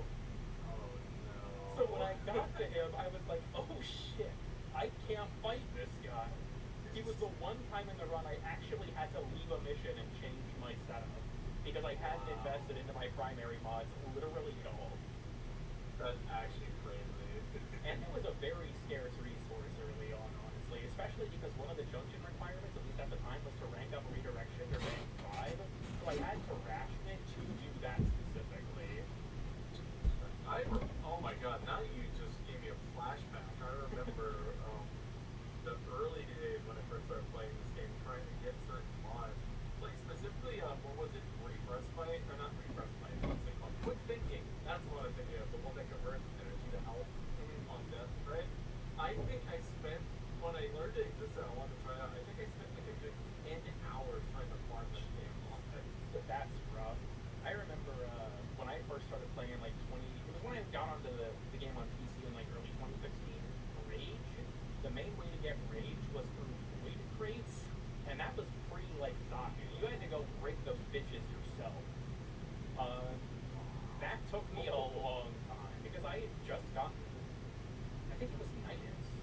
yeah, Knights had just come out, so it would have been like at the very end of 2016.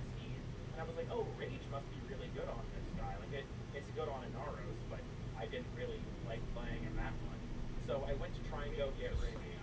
Yeah, and I was like, this mod will not drop. It's the same with like adaptation. I told myself like way back when it was new, I was gonna enter an arbitration and not leave until I got it. This was back when arbitration rewards were every 2 rotations. It took me 40 rounds of interception. It was 3.5 hours. What the fuck, man? Yeah. Why would you do that to yourself? Honestly, I just committed to the bit. I just wanted to see how long it would take if I just kept going.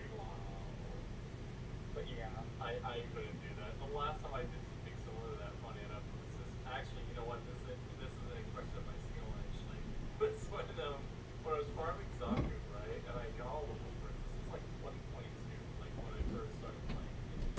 And I unlocked and leveled up that mission. You know, the one from what's it called? The Orb Mother, the one where it has the material that drops from it. And what you do is you go into the base and you kill like the 3 operatives, you leave, and there's like the 2 obelisks that like guard the key or whatever. Yeah. I couldn't figure out how to do it because at this time I had only a couple of frames, like Volt and I think Titania, but I didn't know Titania was good at the time, so I didn't use her. So, and the frame I ended up selling on because it could actually kill them was fucking Octavia. You tucked out to the meta sci-fi. My goat is I washed. did. My goat is washed. This was way back when I barely understood anything on the game, but nowadays when I go back for a mission, like I had to do it a few times to farm some mods recently, and I'm like, wow, if I had known better, I could have made this way easier for myself. Yeah. I was in a similar boat when I first did Profit Taker, where I just could not figure it out for the longest time. I still don't. You know, that's fair. I also, like, as I'm looking at this tape, I also want to say this person on the tape movement tech, they specify how fast you can travel through a mission. I feel like the speed at which you can travel through a mission, honestly, is not really a good baseline for skill expression, because you have frames like Titania and Volt that can do it extremely easily. I think movement tech in general is one of the game's main ways of skill expression, and I like doing some stuff sometimes just because I think it's flashy. Like, I remember there's a clip in the Vanguard video where I jump over, I think it's I jump over one of Volt's, like, electric things and then roll as well to dodge a fireball that's coming. And, like, I think stuff like that is, like, a cool, fun way to engage with the game's movement. But I feel like how fast you can travel through a mission is kind of a bad baseline, because there are so many frames that can do it. Yeah, there are so many frames that can do it without having to try at all. Next up, hot take. Nerfs are the vegetables of live service games, and while they can sometimes be overcooked and underseasoned, that does not change the fact that they're needed for a game to remain healthy. I think once the devs and players get too scared of nerfing things because it might make local players upset, it can start a slippery slope of being unable to properly fix and balance the game that ultimately leads to a worse player experience. And with Warframe getting bigger and bigger recently, it needs to be something the devs show willingness to do in the face of a larger crowd of people with zero design sense, screaming death threats and refunds over like a 10% loss of damage. I have ranted about this a lot on stream actually because of the catch moon nerf. I don't know if you would be familiar with the drama surrounding that sci-fi because that was with Fortuna in like 2018. But I've heard about that one, but I'm not familiar with the details, but I do know part of why it was. It seems like the base damage thing nerfed from what I remember. yeah, so just for as like a little Warframe history lesson for everyone, Catch Moon on release was incredibly powerful, and when the devs ran some stats and talked about why they were nerfing it, Catch Moon in the top 2 MRs, so the people who had the most items, it was being used 51% of the time. Catch Moon alone was being used more than every other secondary combined. So, go figure they nerfed it, and I think the nerf was that they gave it really aggressive damage fall off. I believe that was their solution. Okay, that's what I'm thinking of. Yeah, but there was still a very vocal amount of people at the time that were like, they should have just buffed other secondaries. And it's like, brother, do you hear yourself? I think sometimes people do, like, the never nerf crowd, I honestly think, is a terrible mentality, because not only is it like it's bad for the game in the long term, but they also get really, really pissy if the developers don't listen to them. Like, I mean, we both talked about Helldivers in this video already. Helldivers is a game that has a very different relationship with this type of thing, and I know that just me mentioning it in this video at all is going to get people in my comments arguing with me about it, but it's not really the point.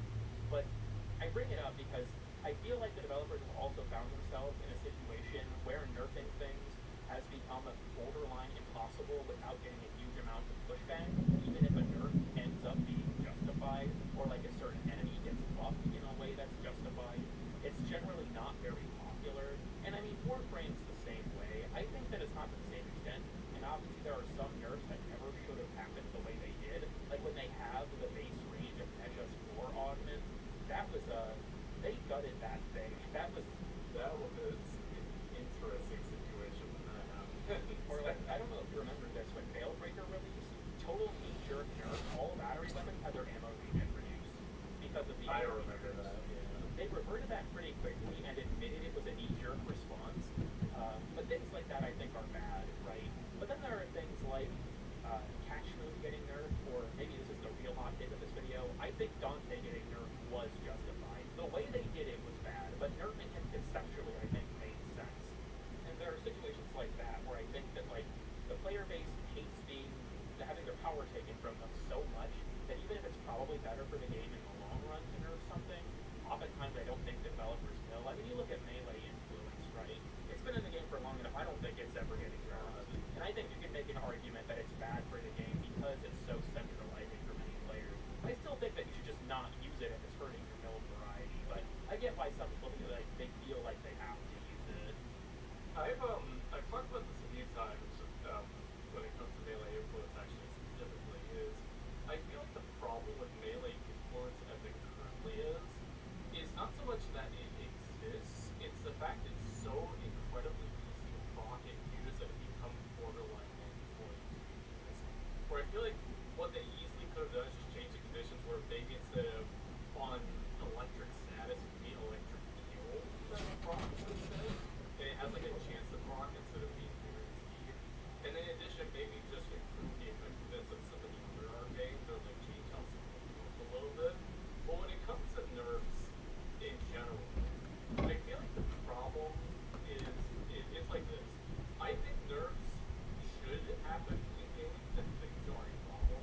It's why I've always endorsed like the changing things. Like when you talk about the Dante, for example, right? The exact same thought process. It's not what they did, it's the way they did it. But I felt like it's fine, right? And when it comes to nerfs and buffs, I think if you're going to nerf something, you should at least give something else in return so that it doesn't feel as bad to players. Because, like you mentioned, people hate when their power is taken away. Like even I am to that extent. Like specifically, I talked with you about this before, but when they nerfed, what was it, Dazzler and Vortex, so it didn't work on crews and enemies anymore, which includes enemies affected by stasis, I was fucking pissed about that because it was such a good tool.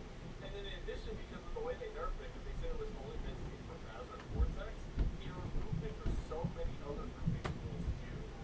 And it still hasn't been fixed, which annoys me so much. But a little off topic on that, but when it comes to that kind of stuff, it always should be you need to remove something, but you also need to give something back. Otherwise, people are just going to be really unbelievably upset. Which, in addition, in general just shouldn't really be listening to people being upset about it.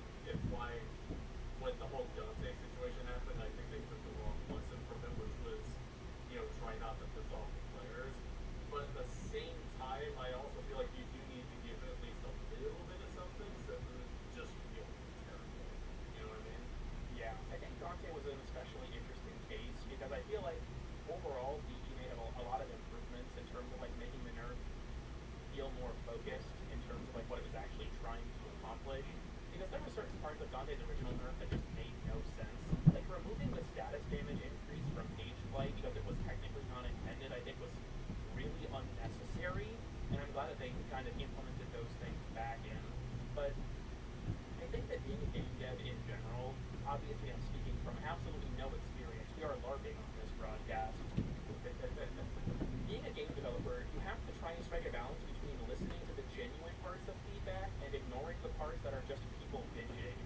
honestly, I don't know if I could do it. If I worked on this game, I would either delete all my social media accounts or kill myself. Because I don't know how I would handle the constant nonsense. Like, even as a content creator, like the super boss guys, unintentionally, have farmed so much salt from people on videos meant to help them do the bosses, where they just want to complain about things that I think that they are objectively wrong about. Like, there was one person with a very lengthy comment thread about how the super bosses suck because you can't use your abilities and you have to abuse shield gating and you have to use, like, meta weapons and all this stuff. And it's like, you're just wrong. You're just incorrect about this. And it's like, if I was a game developer and I was receiving that kind of feedback, how do you parse the genuine feedback from the you're just wrong about this, be it from like an objective, like mechanical standpoint, or from like a design standpoint of like the conceptualization of where a certain thing is supposed to fit into the game? I don't really know, because I feel like with this take in particular, right? Nerfs are a very important way to keep the game in line with its vision, but I also think that Warframe it doesn't do them often enough that it feels like the game is staying in a particular lane, if that makes sense. Did you ever play Destiny 2 by chance, Sci-Fi? I think I put about 40 hours into the game before I stopped playing. Okay, so then you wouldn't really be familiar with this particular problem the game had. When I was playing both games actively and people would bitch about nerfs in Warframe, they had no idea how good they had it compared to Destiny. Every update, they would slaughter like 20 items. Oh yeah, I've heard about it. Because even though I don't play it anymore, like brother, he's younger than me. He played Destiny 2 for ages.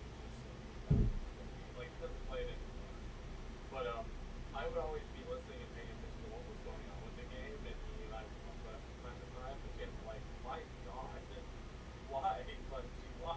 Yeah, I think the interesting thing though is the reason I bring that up is because it's like a difference in philosophy, I think.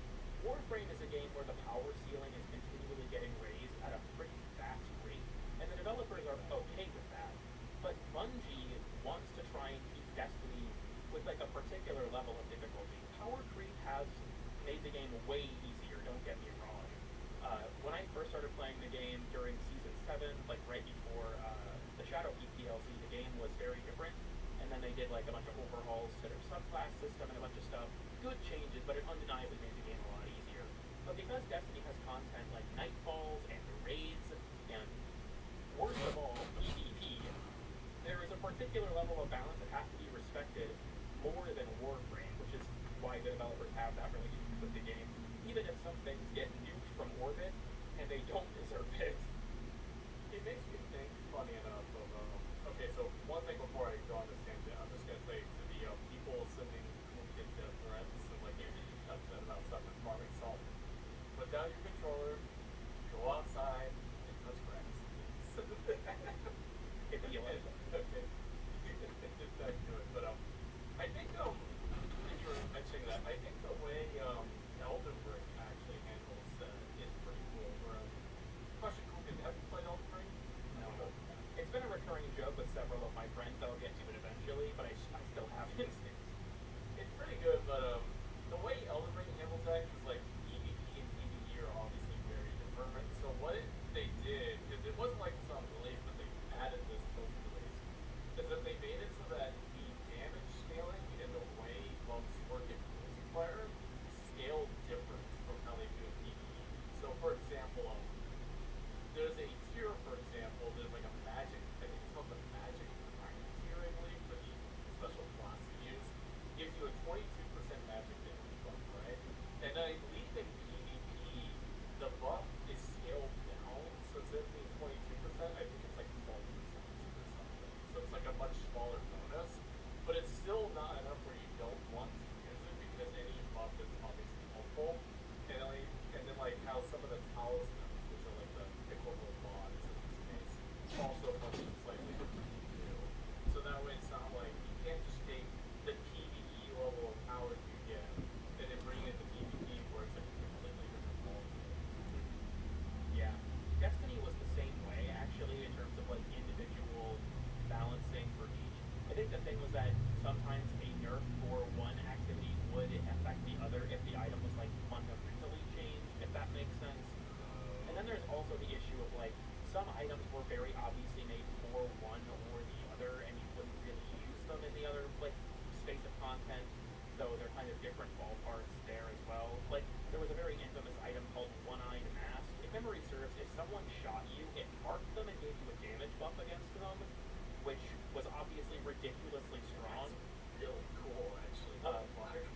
Like One-Eyed Mask got nerfed quite hard. I don't know if it's good now. I know when it first got nerfed, it was murdered. But that item wasn't really worth using in PvE. But in PvP, every Titan you would see was wearing One-Eyed Mask because it was so strong. So there's like the consideration there too. I mean, I feel like we're kind of, this entire episode is like every other episode of the show, losing the plot and then remembering we're supposed to be talking about a particular topic. But it's like, yeah, it's sort of a different mentality, I guess, of like balancing these two worlds of the game. But with this particular take, I guess, in terms of the nerfs sometimes have to happen, I agree. I think that even like there's two perspectives on that, right? One, do you want to raise the power ceiling by buffing other things to the level of the problematic items? And two, is it feasible to buff everything to that level? Like Catchmoon, if you think it was feasible to buff every other secondary to that level, I'm sorry, you're a fucking idiot. That cannot happen. It's similar to I'm trying to think. You know, like how everyone uses the Tori, for example, right? And like hot take, I think the Tori's actually dog shit, but Ori incarnates like better. But I find it funny where like I've seen some takes from people where they're talking about like, oh, the Tori is way too good, and now everything else should be buffed in tandem with it. I'm like, dude, it's like 100 fucking time race, no shit, no shot that's gonna happen ever. Yeah, I also feel like with DB's nerf philosophy, as they've explained, because it seems like there are kind of three main reasons they nerf something. It's disruptive to other players' experience. It's so strong you feel like you have to use it, or it permits AFK strategies. And while weapons like the Torrid or what have you are still very high in player usage curve, I don't think they are on the level that they are like a genuine problem. And I don't think that they're disruptive to other players' experience either. Like with the way Warcraft approaches its power in terms of letting like the power ceiling just keep going up, that's just kind of the game it is at this point. I feel like it's fine to have like a weapon like the Torrid that's considered strong. I think in part because it's strong and easy, right? You can just shoot like body shots to charge the incarnate and stuff. So I think it's fine to have things like that if they're not so powerful that you feel like you have to take them, which is where melee influence lies for me, honestly. Is I feel like I think it's crossed that threshold personally, but I also just won't use it if I don't want to. So I don't really care what happens to it, to be honest. Yeah, I'm part of the melee Korean supremacy crowd right now. I much prefer using that over influence. I respect that. I think Korean and Afflictions are probably my two most used. And I mean, to be fair, if they were to nerf Influence, I do think some of the ones that are on the weaker side could give up. Like, what's it, Fortifier or whatever? Fortification, one that gives you armor on kill. Has a lot of potential, but it is fairly niche. It's actually pretty, think about that when you just brought that up. That was actually a bit of a sleeper, because I didn't realize until, I don't remember who it was. I think it was Professor Dystopia, actually, that talked about it. Where, like, the armor is actually per kill, so Yeah, it's exactly. an individual stack for each one. So if you can go fast enough, you can basically become unkillable. Yeah, there's also, like, I think the tricky thing for all these arcanes is they have cool potential, but that's the influence slot for a lot of people, right? Because, like, Fortifier has great potential, especially with things like Resistance being in the game now. There's, what's it, Retaliation, where your shield quantity gives you more damage, but the problem is if you lose your shields, you lose your damage. I think Exposure has a lot of potential as a huge damage buff for, like, slam weapons and stuff. Like, there's cool stuff there, but I think that if melee influence was to be nerfed, some of the weaker ones deserve to be kind of brought up. This is my sleeper way to implant the idea in Pablo's mind that they should buff melee Vortex. They don't need to, I just want them to, because I think it would be funny.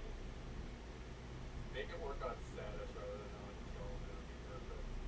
Yeah, I also think it would be neat if it was like, you know the Force of Attraction in Albania, where like whenever you inflict the magnetic proc, it will pull enemies in, and the more you have, the more it pulls them in, like the larger radius.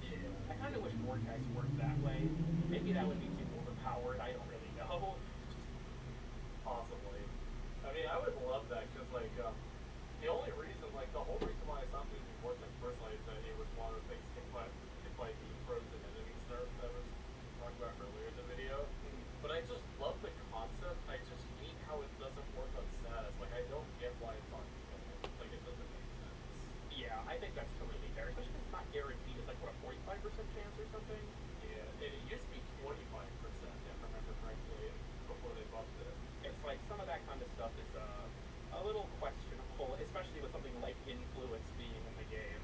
Like I said, though, it's been in the game for 2.5 years now. I don't think they're going to do anything new at this point. So, I mean, I'd be fine with seeing other stuff get buffed. I just think it's hard to compete with a 20-meter no line of sight AoE.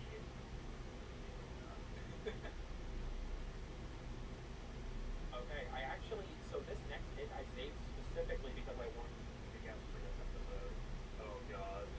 Okay, next up, hot take, Limbo does not need a full rework. A touch-up is probably enough. Visibility of visibilities, etc. Most players just don't get how to play them. I'm just gonna let you take the stand for this one, Sci-Fi. I generally agree with this. Like, my whole philosophy with Limbo is there's nothing wrong with him in the sense of he doesn't work. He very much does, and if you know what I know, he honestly becomes borderline one of the strongest frames in the game when you know what stuff he breaks and what he synergizes with. The problem, like the commenter mentions, is you just can't see fucking shit when it comes to his abilities. Like, I'm sorry. Like, I love Limbo. I will dick ride him to death, basically. But oh my god, Pablo, if you are watching this video, fix his VFX for the love of God, please. Yeah, I get I've heard a lot of concern about, like, not reworking Limbo because it would be hard to do it in a way that doesn't, like, break a lot of what makes him special to people. But I don't feel like changing his VFX would cause them, like, any problems in that way. It would help so much if they just overhauled his VFX. Like I talked to this about you before, and I have it in my videos, the Limbo Bibles, right?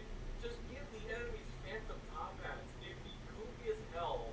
It'd be cool. It would make so much sense because then you see the phantom hat on top of the enemy. You're like, oh, he's under Limbo's control. Leave him alone. I honestly do wonder, though, like, if we had, like, because I remember the Phantom Top Hat idea from your video. What if we just made it so that, like, enemies that didn't have a clear head just did absurd shit? Like, what if the severed warden had one on each of his hands or something? I think that would be a funny way to, like, do some whimsical shit for enemies that don't have, like, a conventional head hitbox. Exactly. It would work so unbelievably well because he's meant to be a magician, and magicians are funny. Yeah, Limbo has a very whimsical character to him, and like a lot of his animations and stuff. I feel like I don't think it would be like immersion breaking to include that in his kit. I'm not a Limbo expert. Aside from your videos, I don't play him super often, so I don't really feel like I'm the authority on this subject. But I feel like he is a whimsical fellow. I think one other thing as well, and this is kind of where I'll leave it because this is not what you said. I think another thing as well that I would like is maybe a rework to his augments, because I kind of feel like Riftmore specifically can get moved to the base kit, maybe decrease the damage buff that it is, because now it's part of the kit rather than an augment. Make his one Rift Haven a passive augment and like lower the EGP regen, and maybe even just move into the base kit, because like here's another one that was like, give Limbo an augment that changes his vanish to the old vanish, where it works across the planes and it only hits like one enemy instead of like in a cone. Like, it'd be so nice for utility reasons. And then the fourth augment, move it to the base kit. Like, I like having duration back on kill, but that's not worth an augment slot, and then just give us something like that. Yeah, I feel you there. Obviously not with like the perspective of Limbo, but as a Lavos player, we are also cursed with a bunch of augments that feel mandatory. Oh yeah, like the one for his one Ophidian fight, like whenever I play Lavos, like in the times I do, I'm either running that or I'm running the one for his passive that gives him the bonus. Like don't have enough with this mode, which is really annoying. I honestly think that Valence Formation, the passive augment, is one of the most egregious examples of a mandatory augment in the entire game. You are just nerfing yourself if you don't take it. And maybe you're aware of this. The damage bonus affects Lavos' abilities too. So if you're not playing around your guns and you're still nuking, you still need to take it. It's a 3 times damage multiplier. Huh? Yes. You are only nerfing. Okay, now I need to use that shit all the time. Yeah, like, you will always have to take Valence Formation. It is just for you if you don't have it, and I think that is so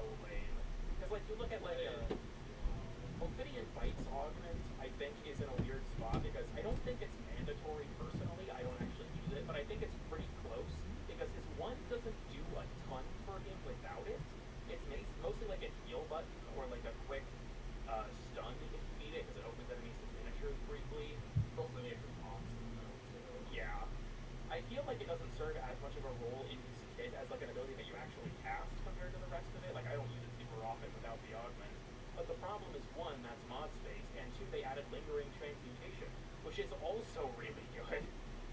Yeah, I was gonna say mutation is like that shit's crack. Like that is really good.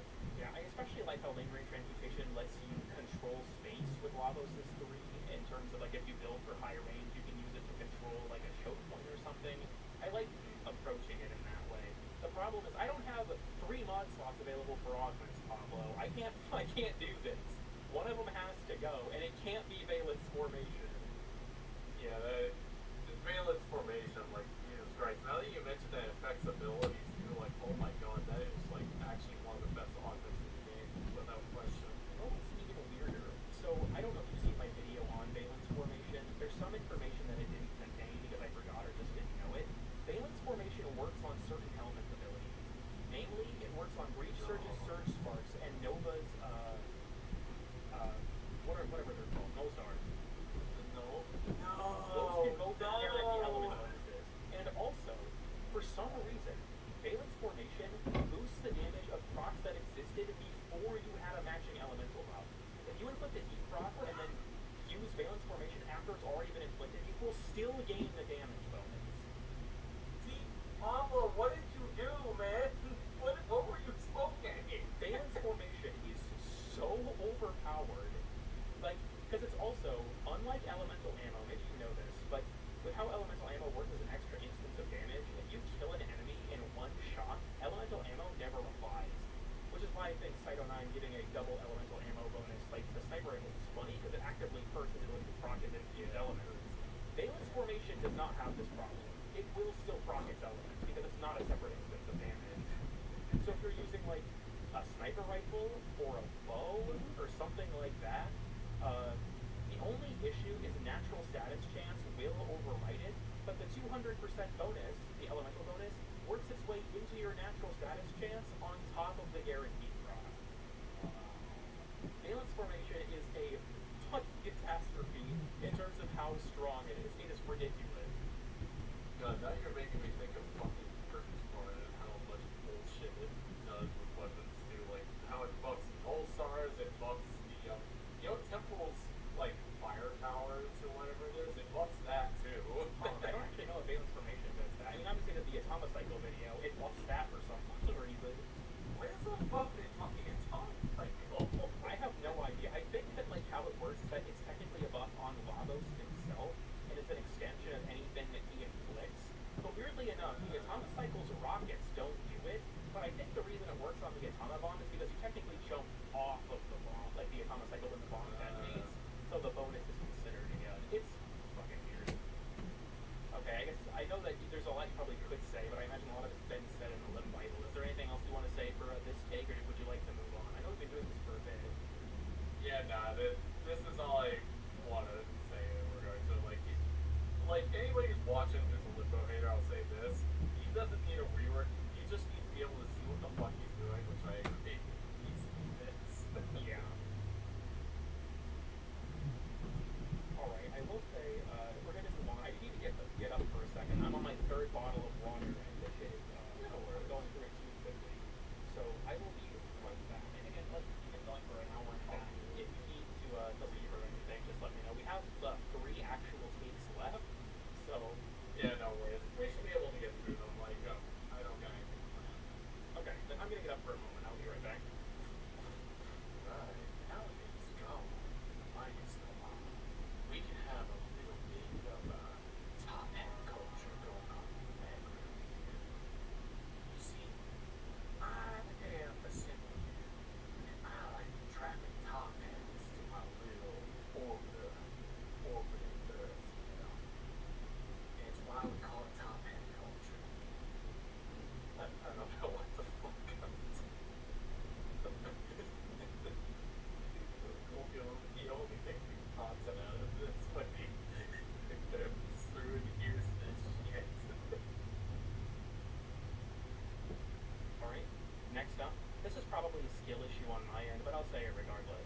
Mirror defense and stage defense in EDA and ETA respectively should be removed.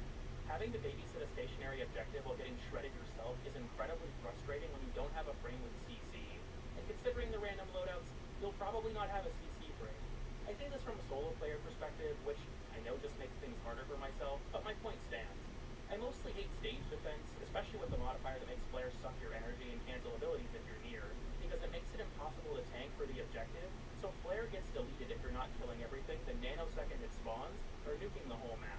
I'll admit the mirror defense isn't as bad, because at least you can kill the necromex and collect the glyphs to make things easier. Basically, stage defense sucks. It makes me not want to do ETA whenever I see it. Thank God someone fucking said it, actually. Yeah, Jesus I Christ. actually completely agree. I also often solo Archimedia, but I genuinely think that defense modes do not work at that high of a level in their current form. I just don't. They really don't. Like, especially like you mentioned, because it's like ETA and ETA, right? And it's randomized loadouts kind of shit. So you're not guaranteed to have any way to protect the target either, which makes it even more bullshit. Yeah, like in randomness of difficulty, when I made the suggestion that you should get one warframe of each role except for self, like the like crowd control damage, tank, and support, a big part of why I suggested that was specifically how problematic this game mode is of the rotation. Because if you don't have a way to deal with it, it's such a chore, especially with certain enemies. Like, I have several stream clips of Flare dying in under a second from full health, and I don't even know what killed them. Jesus Christ. There are also enemies like the anatomizers in the labs. If one of them dies on the objective, it's Hercules. That thing is probably dead, because they drop grenades on death. Yeah, it's like, what is it? Because, like, when it comes to ETA and EVA, this is the whole reason why I barely play those modes anymore, if I'm being honest. Is that I know I have to play with all of those modes, or some defense frame, otherwise the modes are basically impossible to complete. Because, like, I've had a few times where, like, I'd be, like, hang out by myself, right, and I complete it solo, because, like, I always stay with them, but then it gets boring after a little bit, so I stop doing it. But then whenever some friends of mine have trouble with it, like, they're like, hey, can you come and help us? And I go through, and it goes from being impossible to we complete the mission in, like, a much faster fashion than we expected in that situation. Yeah. I think defense is also, like, especially shitty in these modes, because unlike Steel Path, Archimedia doesn't always set your squad spawns to full. So if you have teammates that also don't have defense frames, they're increasing the spawns of enemies, and they might just be making the mission harder at that point. Yep. I remember there was one particularly, I wish I screenshotted this, because it was a much better example than what I use in randomness of difficulty. I had a week where all of my weapons and frames weren't great. Like, I don't think there's any frame that's outright bad for things like this, but they were bad for this mission. The first mission of the Archimedia was stage defense with vamp rock and bolstered belligerence. And I swear to God, at that point, Nitro and I basically had to just help the other person by foregoing all the random modifiers and carrying them through it. The mission was impossible with our loadouts. I genuinely do not think I could have beaten it, because the gear embargo was also in place. Oh, God. As someone who solos these a lot of the time, the only way that I can get through them without, like, picking a specific frame is Spectres. Spectres will draw enemy attention, especially if you have, like, a Nidus or something that spawns as maggots. So Spectres are a really good way around it. If you have gear embargo and you don't have a frame that's got crowd control or some other kind of distraction, you're fucked. Literally, yeah. Yeah, I agree with this person. I think that, like, I do think stage defense is the worst of the two overall, but I honestly feel like both modes just don't work at this level. Now, maybe this is a take that people won't agree with. I think that they could work if the defense objective dying didn't make you instantly fail. I feel like with Ascension, where if the pod dies, you get a time penalty instead of just completely failing. If maybe they did something like that, it would be less egregious, or they could just overhaul how these things scale, maybe give them like a limit on the amount of percentage damage they can take in a second. I don't know, but I feel like at this high of a level, you can have like a Toxin Exodus touch Flare and end the mission immediately, or like an Anatomizer, just dump a batch of grenades onto your mirror defense objective, and now it's fucking dead, and that sucks. It doesn't feel fair at all. I think a way they could actually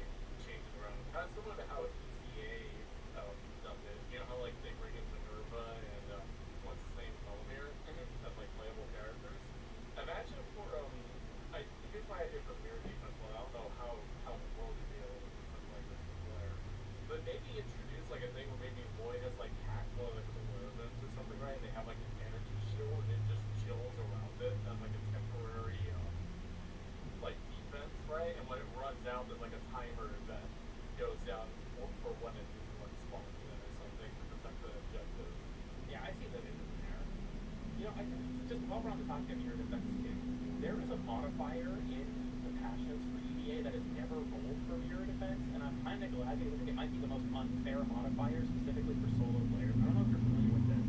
There is a modifier in the patch notes where picking up glyphs, they have a very small chance that one of them will open a portal that teleports you to the opposite objective. Okay, thanks, fuck, that's not fair. Holy shit. If you were in a team, I don't think it would be catastrophic. If you're by yourself, that would literally be game over. You would never want to pick up the glyphs again because you would just be paranoid on it. One of them would just send you over to the opposite end of the map or something. Yeah, literally. It's like, I read that and I'm like, I am glad this has never appeared. Like, there are some modifiers that I think it sucks. Like, there's one called the Fragmented 2 where you have to fight 2 bosses in Assassinate. Like, I think that would be really cool. But that, when I read that mirrored events one, I'm like, what the fuck? There's another one in the patch notes that I'm glad has never appeared. Have you ever heard of the modifier Exposure Curse? It sounds really familiar, but I can't think of it off the top of my head. To my knowledge, Exposure Curse has never rolled, but it has been in the patch notes for both ETA and ETA. It removes your shields. That's the modifier. Oh god, no. I feel like if this modifier existed, it would legitimately be one of the most impressive modifiers in the game, up there with Transference Distortion. Which, mind you, I just want to say, I still think Transference Distortion is hugely bullshit and should be, like, scaled back. Oh, 100%. One modifier should not lock you out of that many things. Like, it's like, you kind of need the operator to get through some of that concept, so having that as a modifier is really count. Like, if it's gonna be a modifier, restrict it to, like, only one, maybe one mission, where it isn't as much, you know what I mean? Yeah.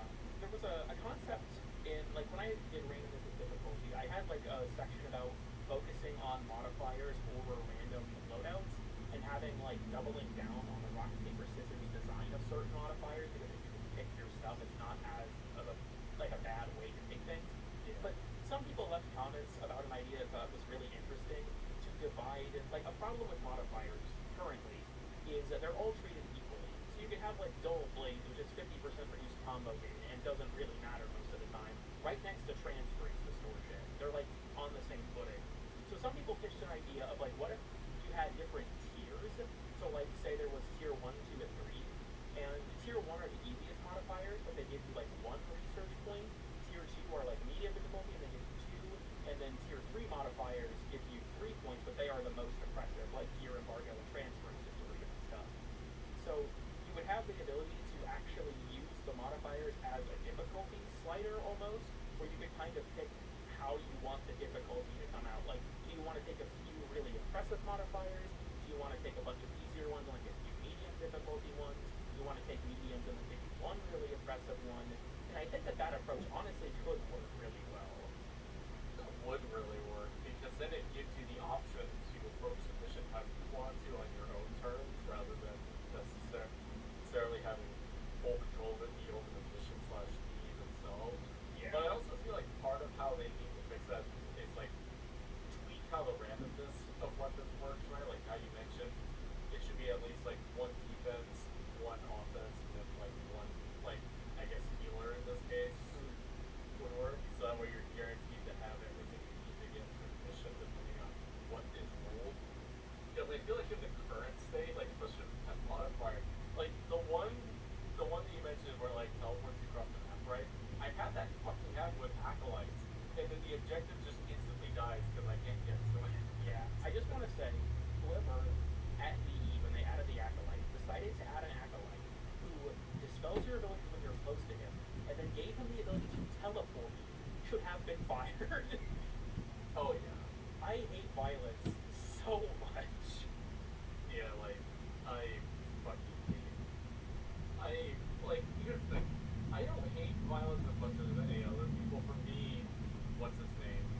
Not Misery. What's the other one? Not Alice. Alice. It's the melee one, the one with the low-key skin. Oh, a Mania. Oh, yeah. Like, whoever designed Mania, I want to know who they are, because I hate Mania with an absolute passion. I read into the Turbulence. It's turbulence, the fact that he forces you into ragdoll if he melees you once. I think they recently changed that, but I have to double check. Because, yeah, he forced lift people, and that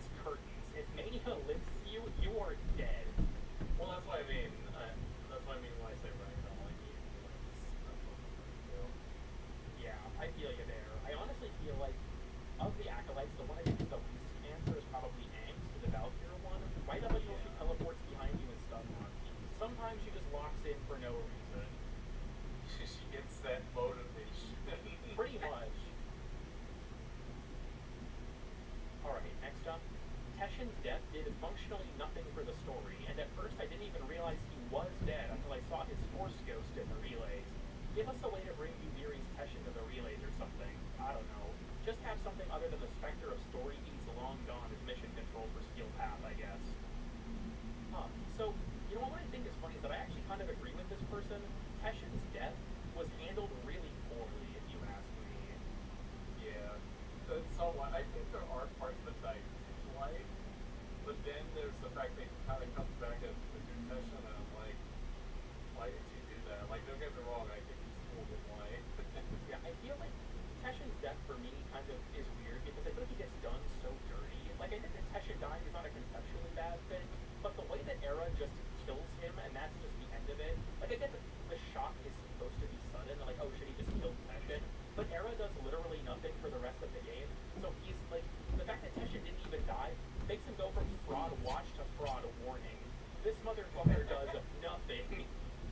Literally, yeah. Because, like, especially because, like, we haven't had any, at least to my knowledge, there's nothing that's been released about Teshin in the past, like, 3 years since Security came out. So it's like they've literally done nothing with him, to my knowledge. Yeah, I also feel like him appearing in Yuziri is, like, I think it's really cool that he's there and that he's kind of stuck there and that there's stuff they could have done with his story there, but I don't really feel like they did. I honestly don't even know why Teshin doesn't leave. Like, is he able to? Because we can go to the dorm zone. From what I understand, the Teshin that we meet in New Fury is not the same Teshin that has died. I believe he's a different Teshin, but even then, it still doesn't make sense that he can't, like, leave and, like, take over the original Teshin's place. I will say I think it's kind of up in the air because if, I don't know if you found this in the Yuziri paradox, but when you're first in Teshin's kid, you can find a veil and you can ask Teshin about it, and Teshin says that he came from somewhere else and he's not sure if he was alive or dead at the time. So, but there's also part of the Yuziri paradox quest where it's kind of implied Teshin might be talking to himself from our timeline, if memory serves. It's very up in the air, but there's a part where he's talking to someone and it's not really clear who he's speaking to. I don't know. But with, like, the way Teshin is handled, because I know that it was mentioned in a Drifter conversation in the Kim, things that were made in the Void can't exist outside of it for prolonged periods of time, if memory serves. I think it's created through conceptual embodiment. But at the same time, the Drifter couldn't have made Teshin because he didn't know him. So I feel like it would make sense that Teshin's a real person, so like the Drifter, it stands to reason he should be able to leave, right? Yeah, exactly. That makes sense. Like, if it is the Teshin from the New War and he ended up in the portal and didn't actually die, which means Era is 0 for 2 on his dumbass Dax killing strategy, why can't he leave? I don't know, man. You'll have to ask Rebecca that. Yeah, I don't get it. I really don't get why Teshin's stuck there. I think I honestly overall agree with this person. I think that Teshin's death was handled in a bit of a weird way. Like that, I feel like a lot of people didn't even realize that he was dead, which I think is kind of funny. And then his death didn't really have much of a lasting impact, as he reappears as Wizard Teshin and then just inexplicably Appears in the next update, or like 2 updates later. Yeah. pretty much. It's like, you know how I died like a year ago? I'm back, bitches. And the fact that, like I said before, he still hasn't gotten anything new since New Fury, so I'm like, why'd you do that then? Yeah, I think honestly, like I really like Old Man Teshin and like that approach and the way it's like an evolution of his character almost. Because there's also the question of like, how did Teshin age into theory when the same day loops over and over? I feel like there's some interesting intrigue there that could be explored. Because it's also like with Acritus, clearly New Fury has a history. Things happen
arrived there in the past. Actually, shit, I think he might have, because he mentioned Scholar's Landing by name in the Alchemy process. So he must have arrived there when time was still progressing, like a really long time ago. Because he's what is it? Even what's his name? How do I forget his name already? Fucking JoJo scientist. What's his name? Oh, I'm Albrecht? trying to think. Yeah, Albrecht. It's mentioned. Question: did you get all the data logs for Whispers of the Walls that were given? Yeah, I have the Albrecht. Yeah, because it's explicitly mentioned in those, and it's even brought up in Kim conversations too, that Albrecht was there as well, and he saw the Drifter when the Drifter was still a child at the time, and but like left the Drifter there and just like gathered the information he wanted and left.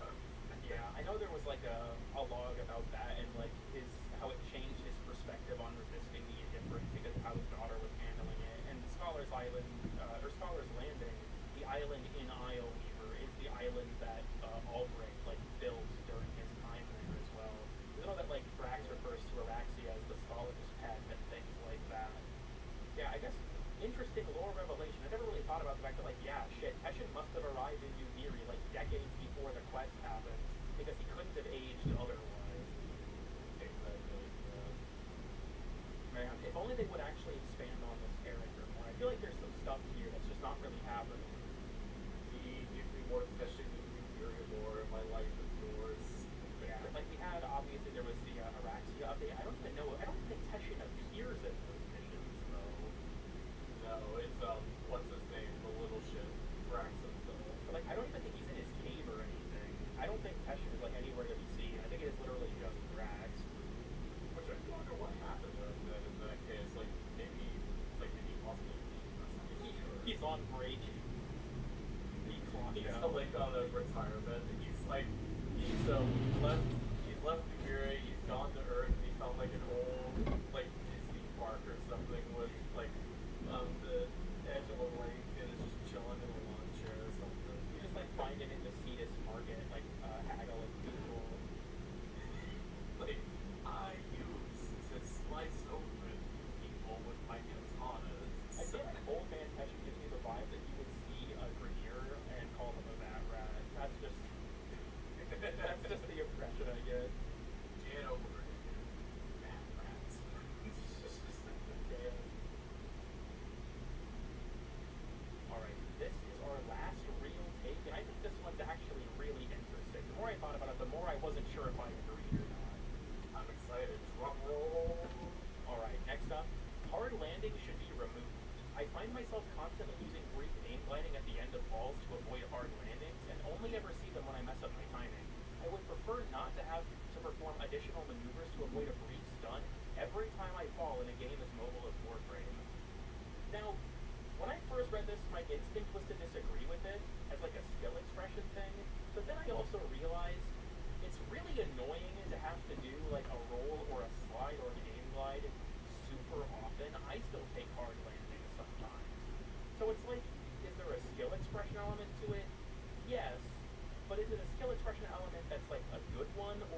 I don't know. I feel like I'm in a really weird spot with this one because I actually think this person does have a point, but I also don't really know if like, are we removing genuine skill expression if we were to take this mechanic out? Would it not really matter? People would still do the inputs anyways, or is this person just completely correct and there's no genuine reason to take a stun when you land? I'm honestly not sure. I can see the argument for every direction on this personally. Yeah, I don't know how to answer this one either because it's like it's such a weird thing to try and solve or change because on the one hand it's like you're removing a punishment so it makes things easier, but at the same time don't really know if there is an actual benefit to not doing it in the sense of you'll get good. You know, but I feel like this is a very interesting take. I'm not really sure. I'm not fully sure how I feel about it. I think maybe the comments will make this interesting. But yeah, I don't know if I have a lot more to say on it. But I feel like I don't really have a definitive answer to it. Like I try to reach with a lot of the others. Yeah, same. Like I don't know how to approach this one personally. Like if it was any other kind of movement-based thing, maybe, but like I don't know what you think of our limits. For our final take of this video, your screen should spin in sync with Uriel when flying. I'm dead serious and I know the implications. I think this is conceptually hilarious. I honestly, dude, if you did that, I would probably watch your streams even more because that is fucking hilarious. I honestly, like, imagine it would be like an obscure setting. Like, you know how Minecraft has like the super secret settings or whatever? Imagine there's like a hidden setting that's just like the Uriel, like nausea button where you turn it on. I think this is honestly like just conceptually hilarious. I doubt this person is being like fully serious. I mean, if they are, I feel like they would regret it pretty quickly. But honestly, it could be funny to have like a stream macro where my screen actually spins, like so I could just push the button if I'm playing Uriel. I see the visions. All right. Well, aside from this, I think that is all of our takes. I'll save the Scarlet Spear one for whoever my next victim is. But I guess now that we're winding down the episode, maybe I should have let you do this at the start because now people are going to be like 2 hours into a video and maybe they won't see it. But are there any, you know, aside from your channel, obviously, are there any people you want to shout out or like plugs for your own content that you want to save on hand? Good old Sabuchi, my man. Hope you enjoyed this content because this is fucking hilarious. Yeah, I'm not sure if Sabuchi makes it to the end of these. He says that my videos come on while he's asleep. I feel like in one of my videos I just have to scream really loud to see if it wakes him up. Oh, dude, if you honestly, dude, you know what? Because I know he watches some of my stuff as well. I might have to do that as well, like pull a thing where I get like a parakeet or something. I have to go. That reminds me, I had an idea for something. I think this is so stupid it might work as like an April Fool's bit. I wanted to do a video where it's just, it looks normal, but randomly it's intercut with FNAF gameplay. But the FNAF gameplay isn't like random. The video is on the tablet in FNAF. So I'm randomly taking a break from the video to play FNAF and then going back to it. I feel like that would conceptually be really funny and also be a weird like attention check for who's actually watching the video. I honestly do that, and I will like, I will promote that shit everywhere that I get. I thought it'd be funny too if there was like FNAF sound effects, like animatronic moving through the vents or something in the background of the video the whole time too, and they're just never acknowledged. To have this like weird immersion element of like just a really stupid gimmick. I thought it'd be really funny, but I have no idea how it actually worked into something. That's something I've done with some of my videos as well, where like, because like obviously I'm the limbo guy, right? So JoJo references, right? Well, I'll just have a Dio in the background sometimes. Hold on, that reminds me. I have to show you something real quick. I don't know if you've seen the video of the Furlong thing. There is an Easter egg nobody noticed naturally. I mentioned it in Rattler Gang. There's a point where I say the tank is invincible. I'll show this on screen in the video itself too. When I say the tank is invincible, in the bottom corner this shows up. Nobody found this naturally.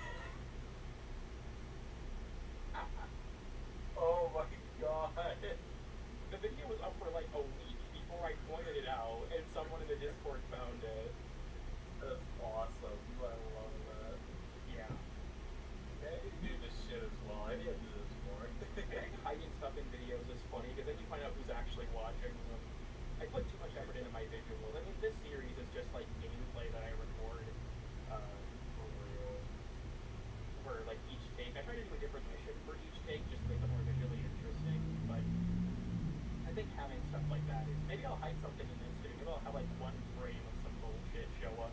You know, I'll decide on it later. Editing this audio is gonna be a nightmare though, considering that we've been recording for like just over 2 hours. So that's gonna suck. Oh, also, they promote a couple more people. Sage will grow. Have fun. Don't die. I honestly want to bring Sage in for an episode too if I can talk him into it. He'd be down for that. He loves doing that kind of stuff when he has the time. And then, suck mud. Suck mud. I love you. It's sci-fi is just like telling all the people that I want to try and rope into this series at this point. For real. I will say obviously, like aside from the people that Sci-Fi's mentioned, Sci-Fi's channel will be in the description as well. More people should watch the New Testament of the Limb Bible. You know, it is the greatest sequel to release this decade. So it's the best thing since Metroid Prime 2. More people should see it. Hell yeah. Let's go. Alright, I guess while now that we're wrapping up this episode, is there any other closing thoughts or any final things you'd like to say before we have the feed here? How about this? Use whatever the fuck you want and have fun with this game. Honestly, I agree with you there. I think some people really optimize the fun out of the game. It's important to remember that video games are supposed to be fun. If optimization is what's fun for you, I think that's a different thing. But, like, I can't let myself go on too far of a random thing. When Wukong was originally about to get nerfed, when, like, there was the whole controversy right before CinemaCon 2022 about Wukong and AoE weapons, I saw several people argue that their friends quit the game because he made it too easy. And that's such a self-inflicted problem that if you quit the game over a frame being too easy, I think that is your fault. Yeah, not gonna say names or anything. I can think of a few friends of mine and comic creators I know that have a similar problem. Yeah, I feel like the idea of like, well, this frame was too good, so I quit the whole game. I think people argue this in other like spaces and for other frames even too, or other items. Where it's like, oh yeah, my friend quit because the Torrid Incarnate was too easy to get and it was too overpowered. And it's like, then he should stop using it. Exactly. Alright, well, this is going to probably be the longest episode of this series because I keep torturing myself. You keep pushing the goalposts on this one. Yeah, pretty much. I think we'll go ahead and wrap it up. Thank you again for joining Sci-Fi. It's been a pleasure having you. For all the people watching, let me know if you have enjoyed having a co-host. I think it's been a fun addition to the show to, you know, get more perspectives on things. And you know, just to rage bait people, I think Sci-Fi, give us, right when, as we end, give us one hot take that you will not elaborate on for people to argue about in the comments. Ooh, let me think. Oh my god, I gotta think for a second. This may take a moment. You might have to edit this a little bit out. No, it's fine. Take your time. It's gotta be a good one. We have to rage bait the maximum number of people. Oh, how about this one? Prime Sure footage is dog shit and you should not use it. Thank you for your time. Alright, I respect that. I'm gonna go ahead and cut the broadcast here. Thank you everyone for watching. All the important stuff is in the description, and I'll see you next time. Bye, everybody. Hey everyone, Volkit here. Before we kick things off, I want to clarify what this video actually is. In short, this is a compilation of volumes 11 to 20 of Weird and Obscure Stuff, with as many outdated entries as I could find removed, and anything that I didn't explain well the first time moved to a new section at the end. Apologies for the inconsistent voiceover quality throughout this video, as we're covering about 2 years of content. Also, as always, I want to give a massive spoiler warning. Alright, let's rock.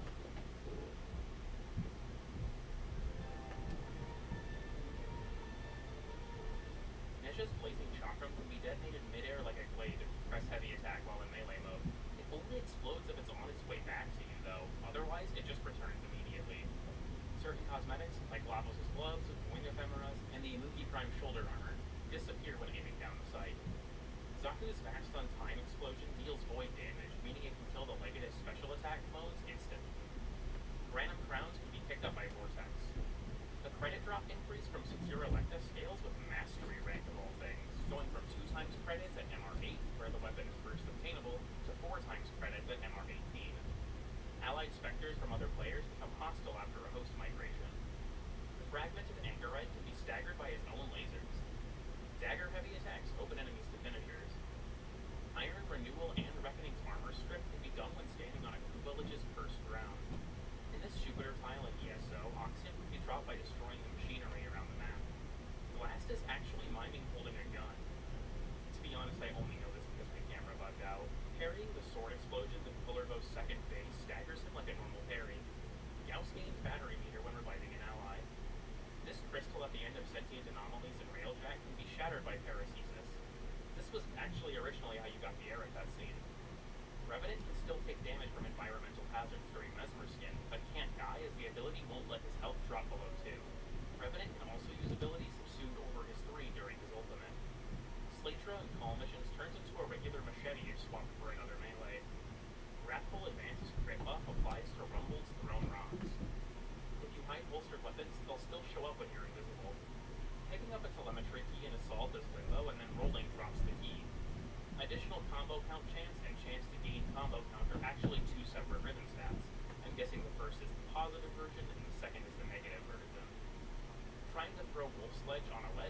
strain set for helmet chargers actually makes the charger much, much bigger, scaling with every assist it has.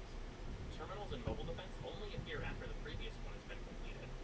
When a player blesses in Strata Relay, the statue loses collision after turning into their warframe. This only appears to happen in Strata, as the statue retains collision in other relays. You can ride the rotating circle in the assault control room on the Kuba Fortress. Wisps 2 copies for skin, colors, and prime details, but doesn't copy for Cyandana or attachments. Wisps modes also have unique, faint sound effects when picked up, which I'll play now.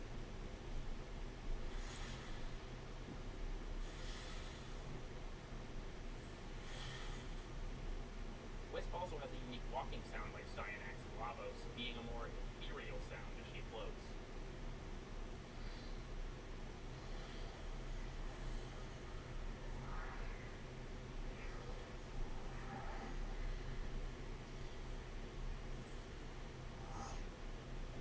Mirage's sleight of hand booby traps nearby alarms, baiting enemies into hacking them for them to then be exploded. Thing is, if the enemy survives the explosion, or if they have overguard, they'll just hack the thing anyway, which leads to lockdowns very frequently.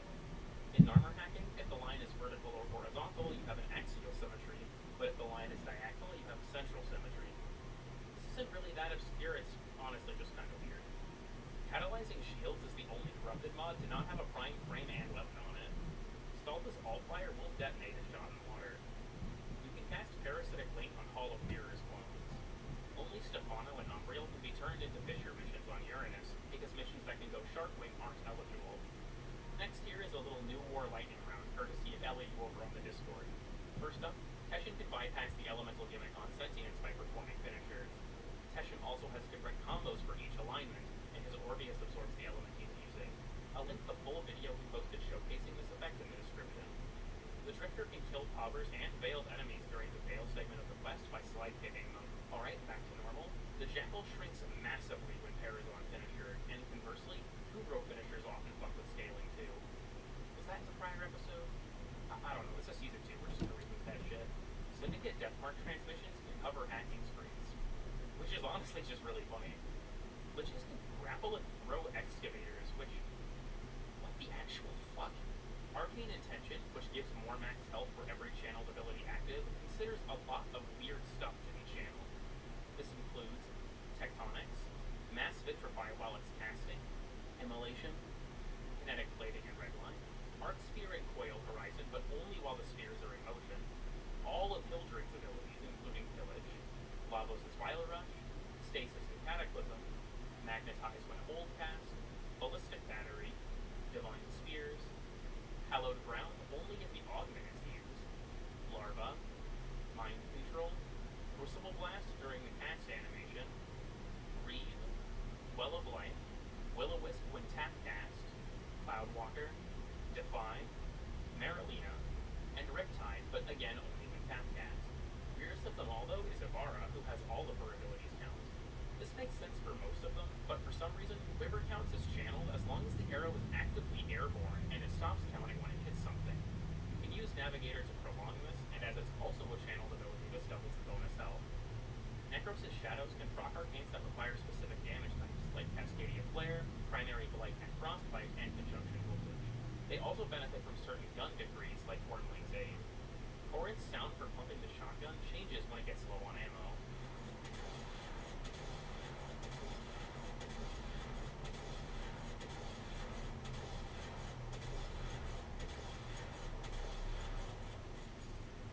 This laser insta-kills Barrel. In this Intrati Labs room, you can skip finding the vent and open the gate from the outside by using an AoE amp like the 7th Scaffold, or Zaku's 4. Nidus' Parasitic Link is also a multiplicative damage buff, which means that Exalteds benefit from it twice, the strength for their base damage and the damage buff applied to weapons. Neferi and Vertilak's unique combos stretch your warframe in unnatural and frankly disturbing ways.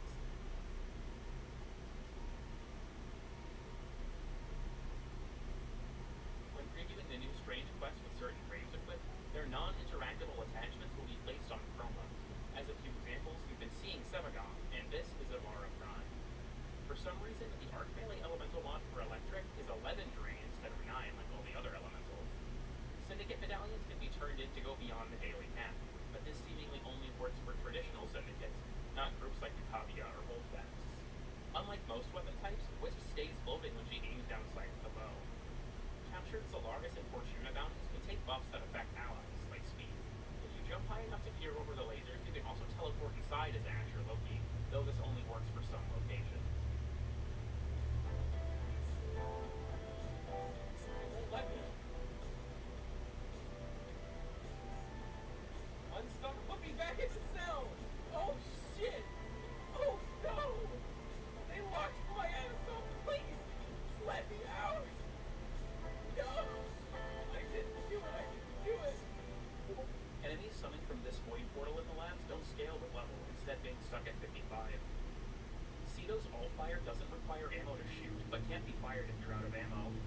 Zembra's tornadoes can still pull in enemies if you're using the augment, because they can proc melee vortex. You actually return to the starting room and need an ESO, and while that's normally covered up by the fade to white, you can clear that screen effect by entering your operator. The tail of the Frost heirloom signal will disappear on Chromo when his pelt is off. This also goes for Mag's heirloom signal with its ribbons. Saya and Kanzu constantly try to make eye contact with the player, which leads to some weird stuff, to put it lightly. You can parry the Dax Rider Shockwave. You can stealth finisher enemies in Fury, which uses the double dagger finisher animation. Corvus ashes falling from the sky on the Valis can knock you down if they hit you.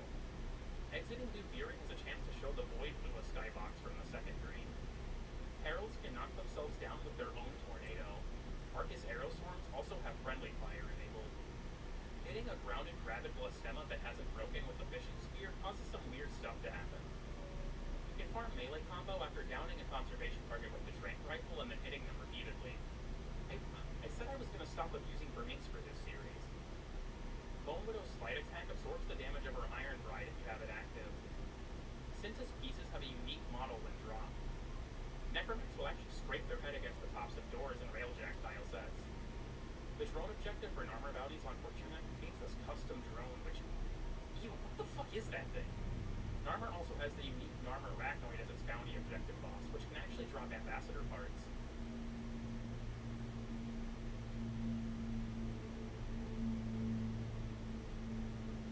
Operatives and relays can often be seen doing certain warframe animations, as well as boss idols, which I'll do a quick lightning round of now.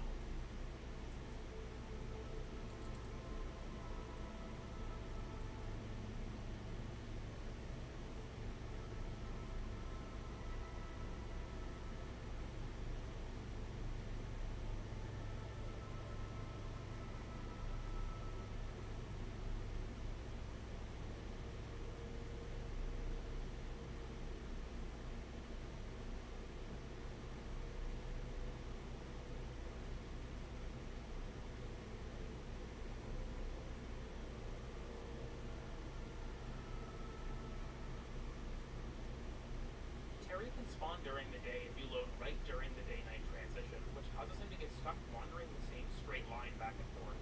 He can be freed from this loop by breaking a Zenobia. Incarnates can also be charged by shooting Zenobias, though only if they're unshielded. It's possible to use breeding to get every mutagen and antigen on a vocal phyla, which will cause it to have 5 starting polarities and a lot of damage resistances. If you're in your operator when the Archon does its pounce animation at the end of its first fight, it'll attack the operator or drifter instead of the Wargrave. Wukong Celestial's Win and Equinox's Duality will only heavy attack an enemy if they're open to a finisher. Spectres can also spam ground finishers way more than a normal player can, as typically players can't get in more than one. Nukor's Microwave Effect, which enlarges body parts, has a lot of goofy effects on certain enemies, like coil drives and turrets. The Arc Gun Deployer is not ready pop-up can inherit other splashes, which honestly goes hard as hell. Like, I don't know, it just does. Districts can have its reload canceled by spawning elements, which plays one of 2 different animations. These look reused from somewhere, but I honestly can't quite tell where from, so let me know if you can figure it out. Corvex reuses a few animations from Zaku, namely Gaze for his 4, and the Vast on Time for his 3. Funny thing is, because he reuses this animation for his 3, he can also use the Zaku boosting tech from prior episodes by canceling a slam with his 3. Heavy attacking or parrying a Luminous will always insta-kill them. Arcane Arachne can increase the damage of several abilities that aren't exalteds, which is multiplicative to ability strength. These include Shuriken, Fireball, Radial Javelin, Spectral Screen, Desolate Hands, Freeze, Seize, Dread Mirror's Blood Ball, and Seeking Talon's contact damage, Redline's bolts, Warding Halo's proximity damage, Millstar and Antimatter drop, Reach Surge's sparks, Flechette Orb, Final Stand, and projectiles from Enthrall's flame pillars. Corrupt animals in Dubiri change color based on the global spiral rotation, not the spiral you're actually currently in. Chroma's energy color doesn't affect the starting element in Dubiri. Mars' skybox contains a really, really close grainer asteroid base, which I didn't notice for years. Dying in Arcwing makes the Arcwing adopt your frame's colors. The temporal acceleration decree doesn't trigger if you quick-fire quiver with Artemis Bow. Lloyd and Otak can have their health regen jump-started with an amp. Prophet Taker's current shield element can also be rolled over if you shoot it with an amp, though there is a grace period after a swap where it can be swapped again. Maggots cannot latch to the player if silenced, which will cause them to just die after a time. Mutilist Ospreys also can't drop carry crawlers of silence. Shooting a lifted enemy will cause them to drop out of a lifted state instantly. Corvex's pillars are cast at the camera's location, not the location of Corvex himself. I'm gonna be honest, I stole this one from Trick's Twitter. Alchemy Crucibles imbue your weapon with their its secondary element during the distress pipe phase. The Whisper can drop amphors, which I guess isn't really that weird or anything. I just find it strangely really funny watching him turn into a bottle of bug juice. The special Eximus types unique to Alchemy can trigger the Eximus insta-res and last gas. The enemy cap and the simulacrum can be broken using boilers, which is fun now that they've removed the Tomb Guardians. Okay, editing cool thing here. Something I discovered while messing with this is that if you ally the boiler with a thrall or something like that, and then you kill it, it spawns enemies that count as allies, which means they don't get killed by the kill enemies trigger and don't count towards the enemy cap. If you can just keep doing this, I don't think this is intentional. If you get 60 eyes instead of 30 on Steel Path of Verbo, you get to fight a secret boss known as the Fragmented One. This boss has the attacks of all other 3 fragmented bosses, enables Archon Hunt modifiers like no self-revives, and has a metric ton of damage attenuation. He also has a debuff called Cascading Fragmentation that makes him take progressively more damage over time until he's killed. Beating him drops a unique shift cosmetic called the Manus Sundali, but otherwise there's no real reason to do it more than once. Hexots and Dubiri can actually sleep. The desaturation effect in Dubiri progressively clears as you work through bounty stages, being fully gone by the time you fight the Aura Worm.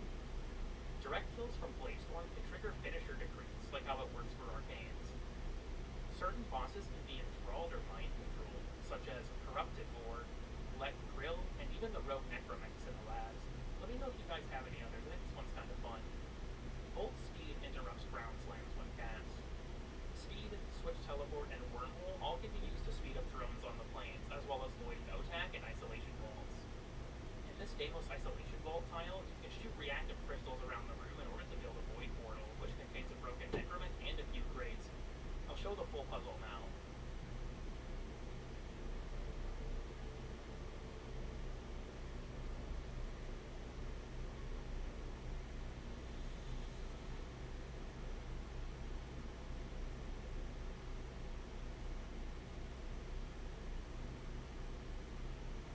Augment mods still work in Grendel missions, despite mods otherwise being disabled. Damage reduction, like on Baruch's Desolate Hands, reduces the damage you take from the Frame Curse Eaglet. Sleeping Velocipods will damage and knock you down if you try to approach them from below. In the squad sidebar, normal Warframes have a blue outline, and Prime Warframes have a gold outline. Umbra uniquely has a black outline, however, and in Dubiri, the Stalker gets a unique red one. This Earth string tile in general is really obscure these days, as I seemingly prefer to encounter it anymore. But what I really want to show is just writing on the spin barrel, because the brain worms tell me it's fucking hilarious. Syndicate operatives can follow you into the Grand Void.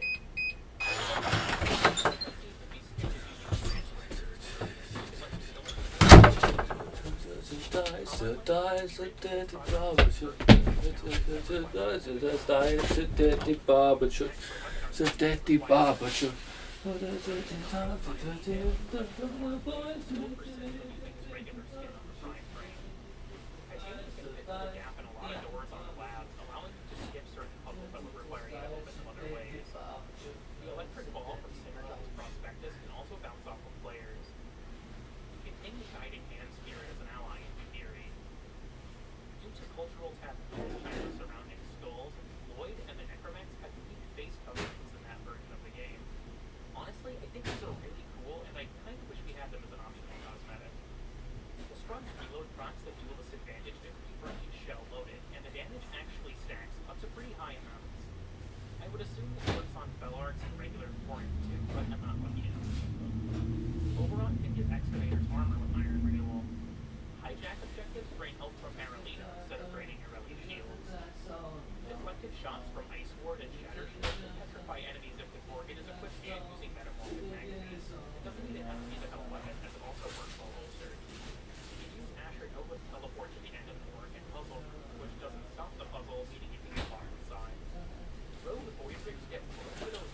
calm.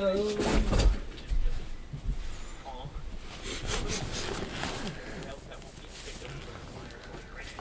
Vaporizing your dumbasses. Seeking talent with research, headshot, trading headshot degrees and thoughts that you weary. Dishonor Marilyn Monroe or Derek Braun with the Marathon. The best way to pick up drugs on the board. And picking up either of them or your old weapon will list it as rank 0. Swapping loadout and simulator will also steal valuable secondary from the floor. The equilibrium mod with the old health and energy model. Buzzkill is nice to have bars on the front, but only Buzzkill that is in the game. Parallax mapping, which normally gives monster immediate attack. I'll put a paste spin with the full list in the description. Pretty much all enemies will focus you just already in derision, including stuff like acolytes, overguarded enemies, and demolists, though it has to be suppressed by spam people from demolists wandering off. Each time you launch it, you'll also be forced to complete the game. You don't punch and practical stuff like hold number in place. Adaptation mistakenly shows melee damage as cow damage, but Caliban's adaptive armor passive uses the first icon. Just as a quick thing as well, Methilla doesn't actually deal cow damage. That's just off the cuff, that was in, I think, volume 10. No, it's actually void damage. If you get Caliban, you can see it's just displayed wrong. So, my bad. Rule shows up as a blank slot in stab orders for Requiem if you didn't actually use it in a given attempt. The Incarnants for Latron Wraith and Sun Wraith have no icons in the arsenal, instead just using the normal icons. Attachments on melee decks will always copy your Warframe's colors, even if that's not normally possible. The Railjack normally tries to auto-orient straight up, but if you get perfectly upside down, it'll stay that way, which is kind of disorienting. Marilina lets your rally stand in some areas other frames can't, as the teleport volume is either inside a liquid, out of bounds, or just otherwise too low to be touched by your rally yourself. Chipper's model freaks out if you hand him the Grimoire. Wasn't messed up enough. Despite technically being the same weapons, the Viper and Twin Viper have wildly different materials and color channels, though the Wraiths don't have this disparity. Swapping from a wrist weapon to a regular pistol in the arsenal causes the pistol to tweak out for a second. Legendary Wraiths have a unique border on the top of their plaque decoration and profile icon. Deconstructor's projectiles still use placeholder textures. Stalker's death threat above the Jordan Skull uses the boss's old name, the J3 Gonal. The Blackout Pulse ability in Railjack can trigger melee influence. You can customize Ungilded Mullow with a low-wing override, but only the bracket gets colored. Zenosar's disc can be given crit by Wrathful Advance after it's already been deployed, which can give it permanent crit buff uptime. Enemies can still be picked up by funnel clouds if they're ragdoll, which can be done very easily with air burst. Tornadoes can also pick up random crowns, which reveals that the treasurer doesn't actually drop the crowns outright, but drops a container that immediately breaks and drops the crown. Marilina's tail and tendrils have their claw pivots occasionally inverted, like when going up elevators. Several other cloths do this too, but I'm honestly too lazy to find them all, so just correct me in the comments and they'll be in the next one probably. I don't know, I'm fucking recording to 7 a.m. I haven't slept yet. I'm just cutting corners. I'm just gonna be 100 with you on that. You really can't trigger void pressure plates on Marilina normally, but she can if she crouches. You start an airborne grenade throw with call and then touch the ground, you'll cancel it but still consume the grenade. Hovering over the Parazon highlights the Warframe's color channel, not the Parazon itself.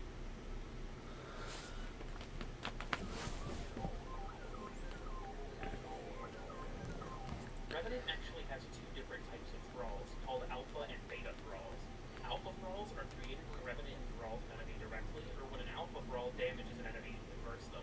When Alpha thralls die, they produce a plume of fire that converts enemies to Beta thralls when they damage them. Beta thralls convert enemies they hit into other Beta thralls, and they do not spawn plumes of fire on death.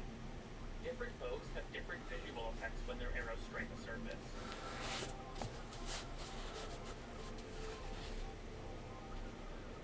Limbo can freeze his own projectiles in the simulacrum or Captura if friendly fire is enabled. Lobe surges can spawn the unique alchemy Eximus units in addition to normal Eximus. The shadows of acolytes spawned by Misery can be corrupted, while normally acolytes cannot be corrupted. During this boss fight, Kullervo's face transition animations can be skipped by getting on a gate or opening pause menu in addition to transfer and surge. Twin Comac shows identical pistols in its arsenal icon, but they're asymmetrical when equipped. Ureli is considered a child object with Marilina, meaning she can't be disarmed or take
Why did it double charge me?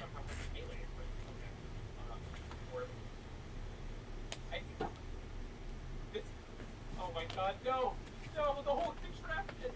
Guys, I just cost the taxpayer thousands of fucking dollars. Oh, it's all gone to waste. Oh, good thing I don't file my taxes. That would have made that a lot more upsetting. Normally, entering New Fury with any blank weapon slot will auto-assign a weapon to that slot, but this is not the case with Melee's on Garuda, which allows her to use her talons. Boban's Turning off autopay. ball that spawns it are two different things, which rarely causes them to desync, as the ball is only a client-side visual. Deimos tendril drones will copy your Arcwing's colors when they grab you. Pausing while channeling durable does not stop the animation of the ability. Corrupt users wield arcoplasmors that fire pellets like traditional shotguns, which is likely left over from when they used to wield struns. A weapon's charge-up sound speed is affected by fire rate mods.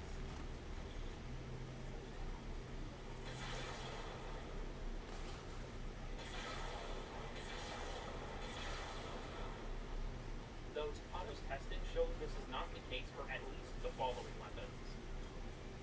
It's possible to wall hop off of Octavia's ability balls while they're in flight. Certain map elements can inherit the visual effects from the melee combo counter. The dagger axe skins for Dual Zorin and Sindo mention them having Rubido blades, but Rubido is not required to make any of the skins or weapons. Ruslings do not flee from invisible players. The grates in the ceiling of this orc and puzzle have no collision. Sentinels can get stuck on geometry like doors. Valkyr's passive, which resists hard landings, does not work in social spaces. Pharaoh's Void Raider mission shows him using dual Sestras in mission preview, but he actually wields an Acoex when in mission.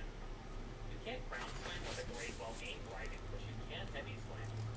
Dante's roll with a lot of void tone and sound effects, and also seems to go much farther than a typical roll on account of it being longer.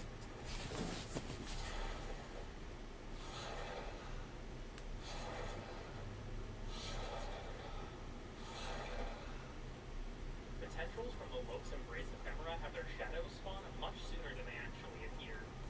Firing Noctua on Dante drags all particles into a vortex centered on Noctua, which is most obvious with particle set to max. The name and health of the reactive crystal in the Sanctum Simulacrum occasionally moves and bounces around. Certain doors have ceilings too low for Wrath will advance and teleport through. Dante is the only frame that costs 350 platinum in the market, and similarly the starter frames are uniquely 75 platinum.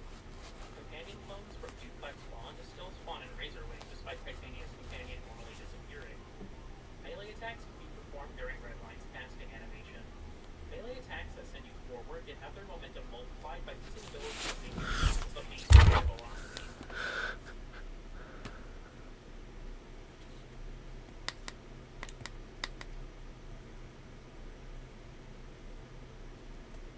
I have seen a lot of horrible Elden Ring clones on Steam, and not only have I seen them, I have...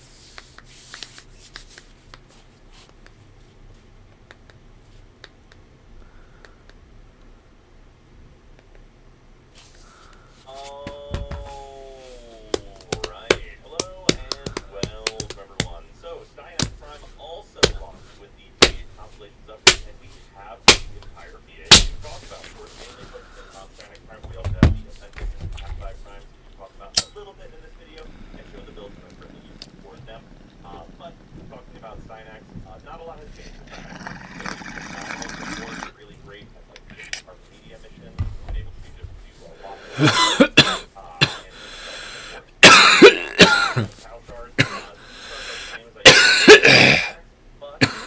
None of them are nice. None of them are good. Either we have ability very nice low ability duration on Steinax. We have one nice on and then one parkour velocity, which is also just nice speed.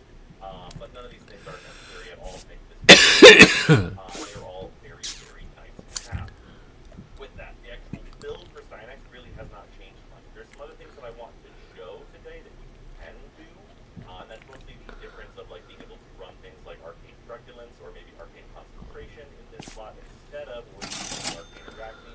I really want to show an alternative to Arachne, but if you like Arachne and are comfortable using that, that is still a great add to this slot, as Arachne's bonus will still affect the final scan damage. Other things that are going to affect the final scan damage, of course, we are still on Nourish. It's going to be a fire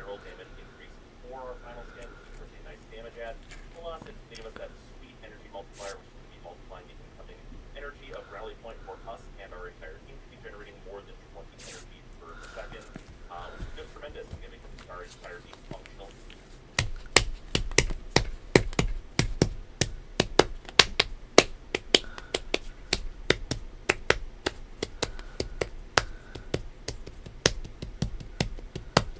Here's a pug from each other, and here's a pug.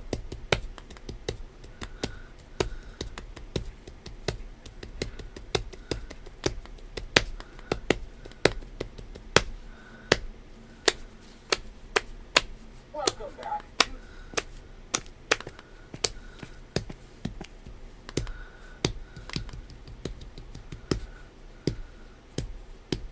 Our signature weapon is the N-Cows. This inky beam laser comes with an 8 corrosive damage, a high beam range, and infinite ammo when used right. So is it powerful, or is it fodder? I'm the engineer, let's solve a practical problem.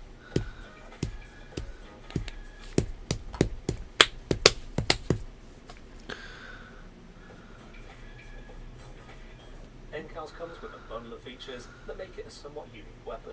With an 8 corrosive, it is one of very few primaries able to deal corrosive alongside viral, toxin, gas, or electric, with just ordinary modding. It has a base 60 magazine with conspicuously no additional ammo. Instead, it has infinite reloads with no pickups needed. N-Cows also has an alt fire for 15 ammo to coat enemies in ink, affecting an 8-meter radius zone and applying a token amount of damage on creating the zone. Enemies which are in the zone or enter it within 10 seconds become coated ink, lasting itself for 10 seconds. Coating an enemy has 2 effects.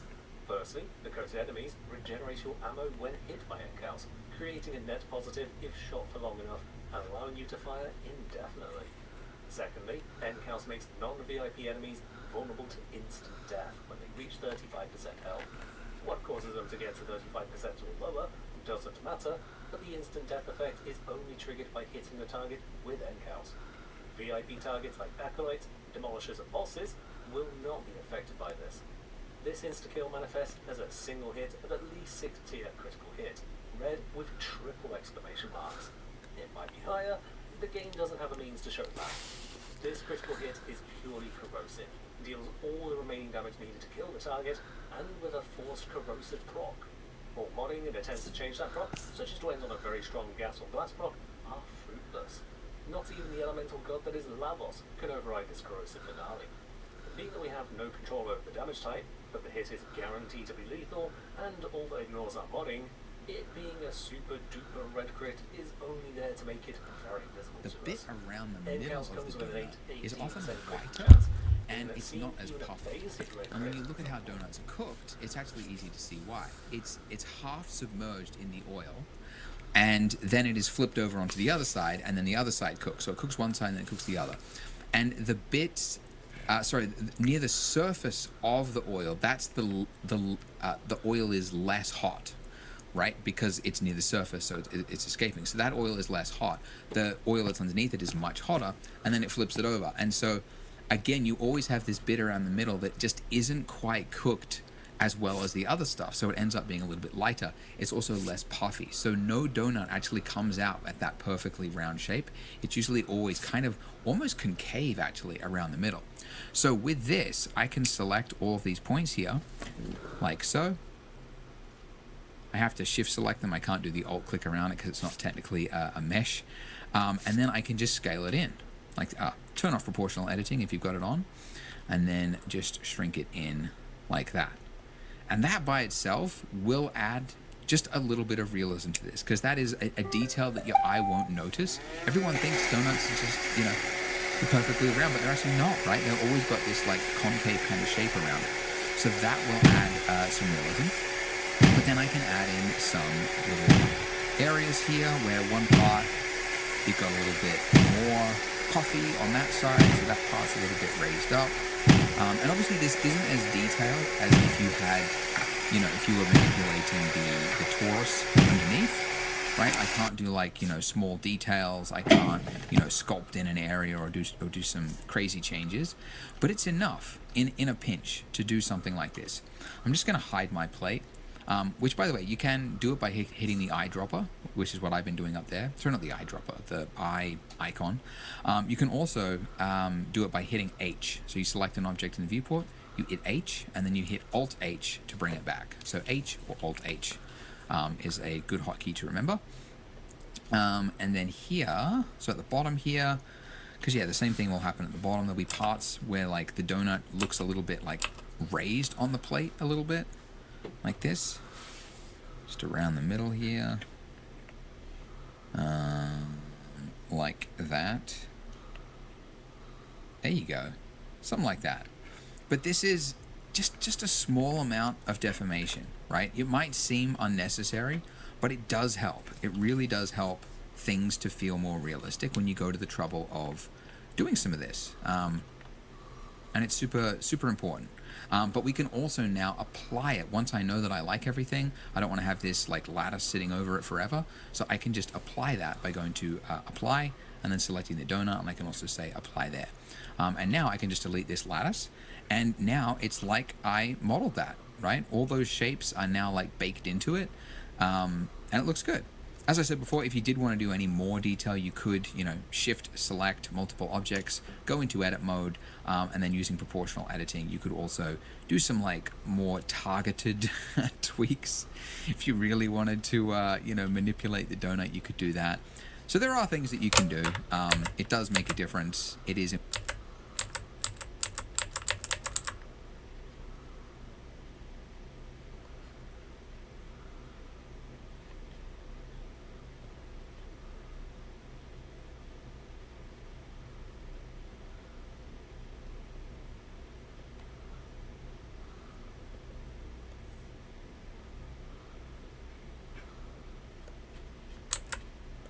This and it's super important, but we can also now apply it. Once I know that I like everything, I don't want to have this like lattice sitting over it forever, so I can just apply that by going to apply and then selecting the donut, and I can also say apply there.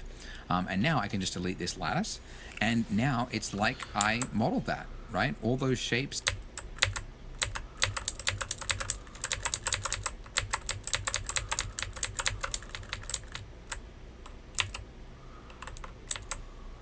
Middle.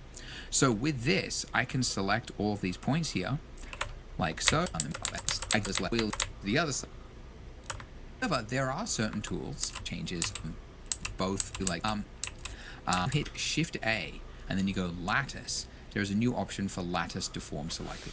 We always had lattice, but it was very finicky to set up. But now you've got lattice deform selected, and that adds this what looks like a cube, like a bounding box over your object. But it's not actually going to appear in your render. All it is a deformation guide. So if you just select these points, you can see we are twisting the donut. But importantly, the actual donut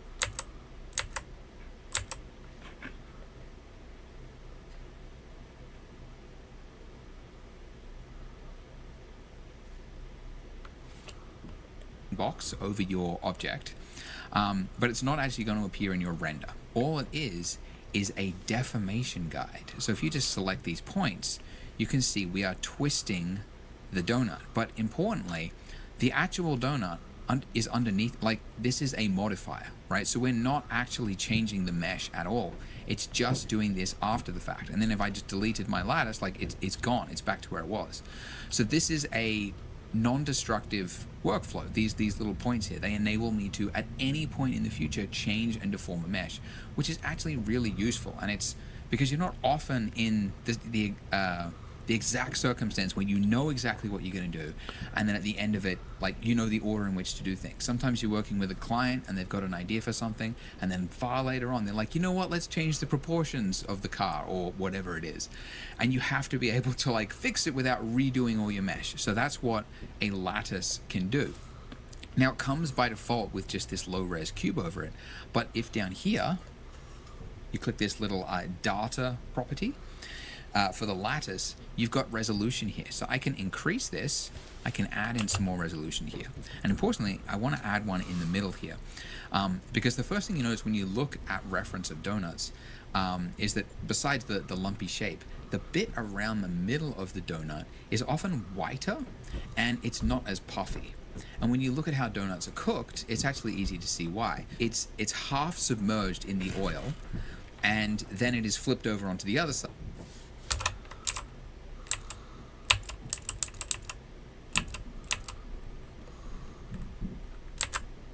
But with this, I can select all of these points here, like so. I have to shift select them.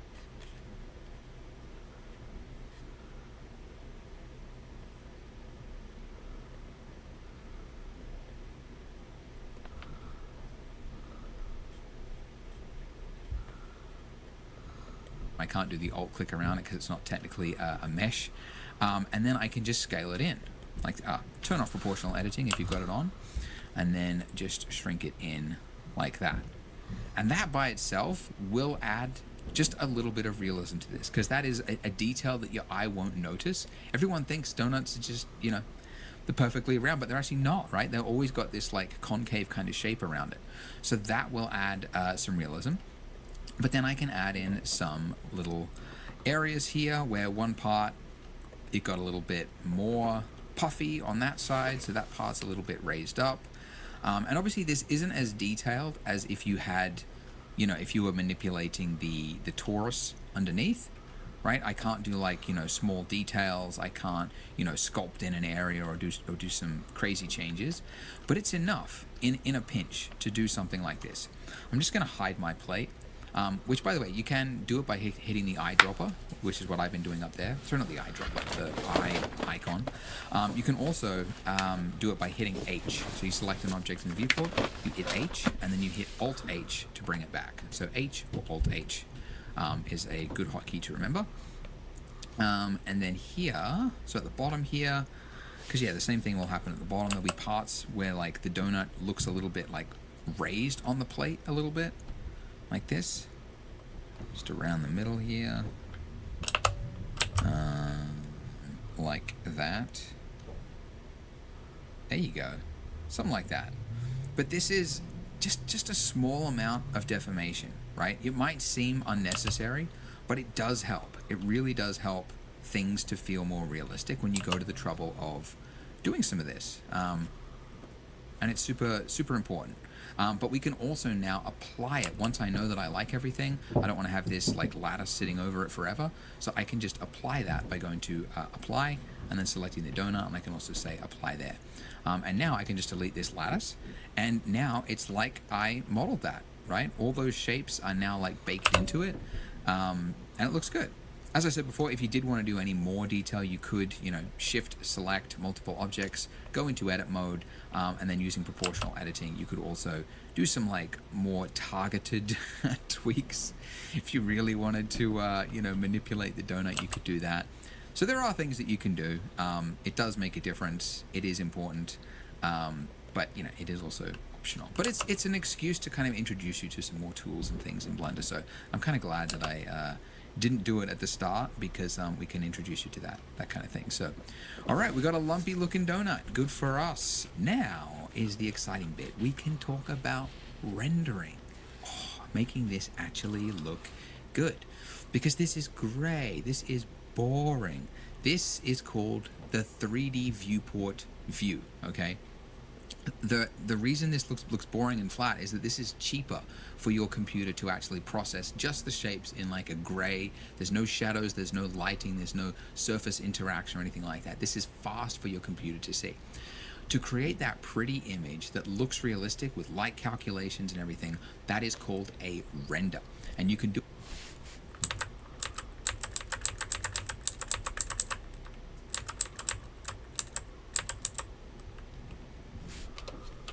I don't want to have this like lattice sitting over it forever, so I can just apply that by going to apply and then selecting the donut, and I can also say apply there. And now I can just delete this lattice, and now it's like I modeled that, right? All those shapes are now like baked into it, and it looks good.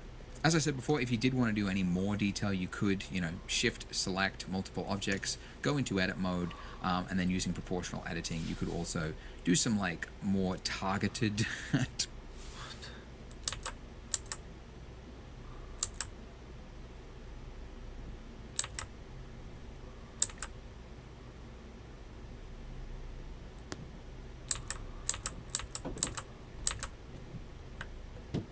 something like that. But this is just a small amount of deformation, right? It might seem unnecessary, but it does help doing some of this. like everything. I don't want to have this like lattice sitting over it forever. So I can just apply that by going to apply and then selecting the donut, and I can also say apply there. And now I can just delete this lattice, and now it's like I modeled that, right? All those shapes are now like baked into it, and it looks good. As I said before, if you did want to do any more detail, you could, shift, select multiple objects, go into edit mode, and then using proportional editing, you could also do some like more targeted tweaks. If you really wanted to, manipulate the donut, you could do that. So there are things that you can do. It does make a difference. It is important, but it is also optional. But it's an excuse to kind of introduce you to some more tools and things in Blender. So I'm kind of glad that I didn't do it at the start, because we can introduce you to that kind of thing. So, all right, we got a lumpy looking donut. Good for us. Now is the exciting bit. We can talk about rendering. Making this actually look good, because this is gray. This is boring. This is called the 3D viewport view. Okay. The reason this looks boring and flat is that this is cheaper for your computer to actually process just the shapes in like a gray. There's no shadows, there's no lighting, there's no surface interaction or anything like that. This is fast for your computer to see. To create that pretty image that looks realistic with light calculations and everything, that is called a render. And you can do a render by either hitting F12 on your keyboard or by going to render and then saying render image. And now that has taken a snapshot. The problem is it looks like not the view that we were looking at. So we're looking at this view. Why did we get a view up here? The reason is that Blender will always take the render from the camera view. So remember that thing that's like way out in the middle of nowhere we haven't touched? It's taking the view from that camera. And you can look through the camera by hitting the camera view icon over there. So now that I'm here in this view, how do we move it in close? How do we get it close to our thing? So there's a number of like traditional ways to bring a camera into. You can look through the camera by hitting the camera view icon over there. So now that I'm here in this view, how do we move it in close? How do we get it close to our thing? So there's a number of like traditional ways to bring a camera into like in Blender. I'll actually show you the way I first learned to do this, because it's actually just like natural to me. But then I'll show you the method that actually most people prefer. So you can just, with the camera selected, you can hit G. You can move things around like that. If you want to bring it in, like just zoom to the like straight forward, if you hit G and then middle mouse button, that will like kind of, what's it called, dolly in and out, which can be very useful. And then if I want to like tilt it, I can like just hit rotate like that, or I can rotate along the Z axis, right? Because I know how to like turn the camera. So that was how I learned to use the camera, and how a lot of people still like to do it. But a lot of new people prefer this, because now in 5.0, it's actually just a button right here. If you click this button, now I can use the same controls that I used before to move the camera. Because if you don't have that checked, the moment you just like hit your middle mouse to like orbit somewhere else, it leaves the camera behind, okay? But when you're looking through the camera and you have this checked, now when I orbit around and I zoom and I do all the same controls as before, shift middle mouse, I can position the camera exactly where I want it, get it right there without having to worry. You just have to remember, don't then immediately orbit like you're going to go do something, because the camera is still locked to your view. So you have to make sure you uncheck it when you're done, and then the camera is locked to that position there. And by the way, this is like a small thing, but when you're working with like small objects, you often have to like change, because Blender is like designed for like environment, like big types of scenes. This camera is just too big. So if you go to the camera settings, click the camera thing, then go to viewport display. I just changed the display of this. This has no bearing on the actual like final render. This is just how it displays in your viewport, so that it's not so gigantic it's taking over everything. All right. The other way you can quickly look through the camera is numpad 0. So numpad 0 will take you in and out. All right, but now that I'm there, I can hit F12 and look at that. That is a different look. It's still gray because the default materials are gray, but you can see there is shadow there. But check this out, we can do even more. So besides just shadow, like you might notice looking at the, by the way, you can bring back a render by hitting F11. I should also mention, by the way, the first time you do a render, I think the first time, if you've just opened Blender for the first time and you hit render, it'll have to do a bunch of like shader compilations and stuff like that. It should only need to do that once. It shouldn't have to do it every time you open Blender. We're using Eevee, which is a rendering engine we'll talk about soon. But there is some of that every time you render, when you create a new shader, it has to like develop those things. But anyways, it's the first time it should be slow, but it should be quicker for every render after that. Okay, so there's shadow here, but you'll notice like in here, there's no detail. Whereas in the real world, you would see like bounce lighting from the end of the plate there. You would see like some crevice information. It'd be darker and things. And that is because by default, there's an option that is turned off. So if you go to your render properties at the top there, this has all the information just pertaining to how something is going to be rendered. And by default, ray tracing is turned off, which I think is a mistake. I think they should change it to default on, because so many people don't like Eevee, this rendering engine, because they think it just produces fake looking images. But when you turn on ray tracing, look at how much better that looks. By the way, if you want to compare renders, you can change to a new slot, and then you can do a render, another render, and then you've got the previous render and then the new render in slot 2, and then you can flip back by hitting J on your keyboard. And that's a way you can like quickly compare settings, which is very useful. But you can see with ray tracing turned on, this is off, turned on, we get bounce lighting. So there's some light that's hitting the plate there and it's bouncing up. We've got like more information in the crevices, and it just looks a lot more realistic than it did before. You'll also have reflections when I show you some material properties. So that is something you should have on all the time when you're using Eevee. By the way, there is another rendering engine called Cycles, and it is much more realistic. However, it is a lot more slower.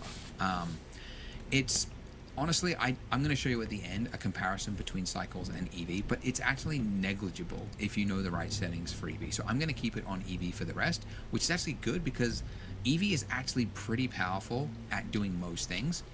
It's just, it's a game engine style, so it's a rasterized rendering engine, whereas Cycles is a path trace rendering engine. Much more computationally heavy, whereas Eevee is much more faster. So we're going to keep it on Eevee, and I'm going to show you how to get really great results with it. And then at the end, we're going to flip it to Cycles. So if you want to see that final result, you can get it, but we're not going to start there because it's just not necessary. And I don't think most people will actually need it. Okay, so I'm going to talk about some materials. But first, you'll notice like it's kind of annoying to have to like render something, like go to render it every time you want to see an image like that. And thankfully you don't have to, because in the top view here, these little icons, there is a mode here called render view mode. And this puts the render in real time. Look at that. I don't have to hit the render to wait to see my result. I can see it in my viewport. So it used to be that like rendering engines were so slow that really to do a render was like a big task. You hit render and it would take hours to process something, and it didn't look anything as good as this, right? But now rendering is like, and computers are so fast that we can just have rendering running constantly whilst we are working, and it's usually not computationally heavy. So this is Eevee, which is the much faster one. Cycles would be a little slower, but still. Anyways, now that we're in render view mode, let's talk about materials. So let's start with the most different material. Let's go with the icing. So looking at our icing here, if I want to make this look pink and change its overall appearance, if I go down to my material panel down here, or material properties, and then I can just click on new material. And now I've got a bunch of different options here, okay? And these all do different things for the surface appearance. Like metallic will make it look like metal, right? Roughness will change like how sharp the reflection looks. The base color, this is like the main one you want to change for almost every object. This is just the base color of the object. So obviously I can make that look pink like that. Let's pull in here a little bit closer, focus on that. So I can make it look nice and pink. The other thing is it's looking like way too diffuse. It's almost like a chalk looking icing. But if I bring this back, I can make this look more shiny. I don't want to go like too far because then it's like mirror reflection. I want to go like, you know, somewhere around 0.2. The great thing is we can really change these values at any point in the future. So when we add in other objects,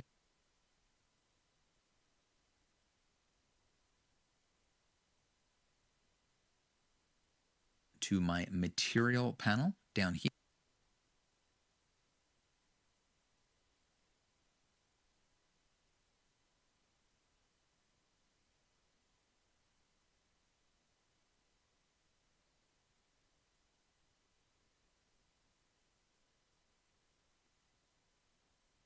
Here, or material properties, and then I can just click on new material.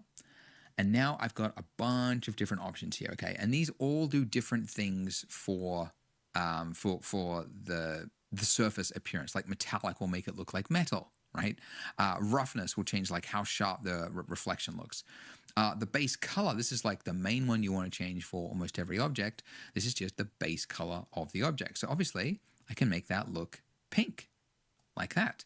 Let's pull in here a little bit closer, focus on that. So I can make it look nice and pink. The other thing is it's looking like way too diffuse. It's almost like a chalk looking icing.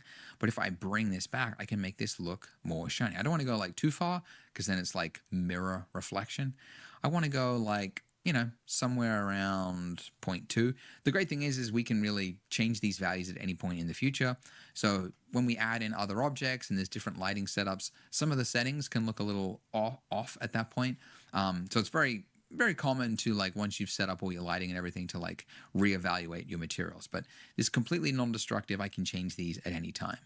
And now I could create some very simple materials. Like I could say, let's make this look black, make it like a black, shiny, glossy ceramic mug. So by the way, you'll notice I'm not going all the way to black. There's a kind of a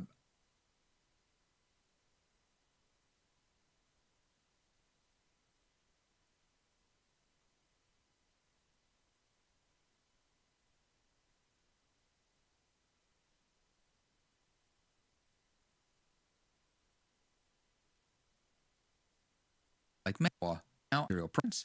If I go down to my material panel down here, or material properties, and then I can just click on new material.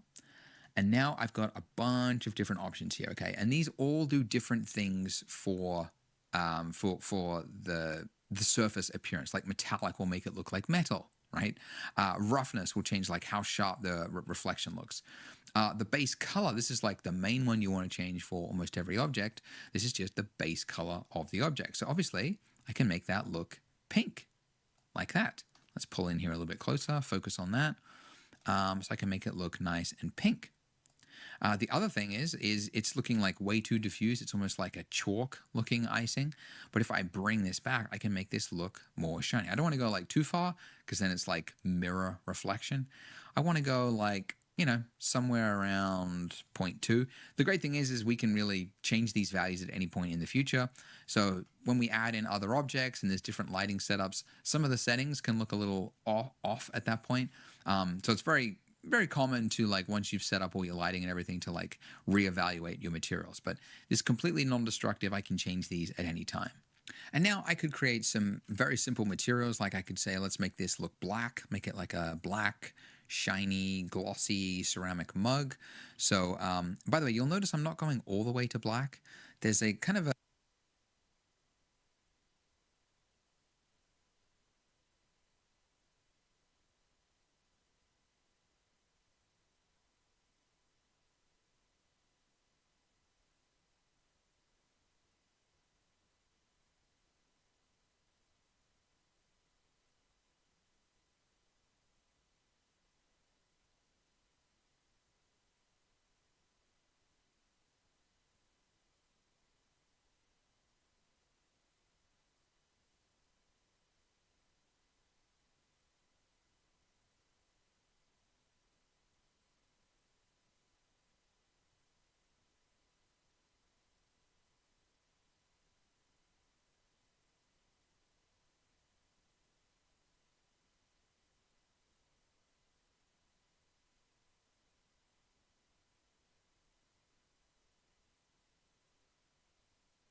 unspoken, well, it's not unspoken, people speak it.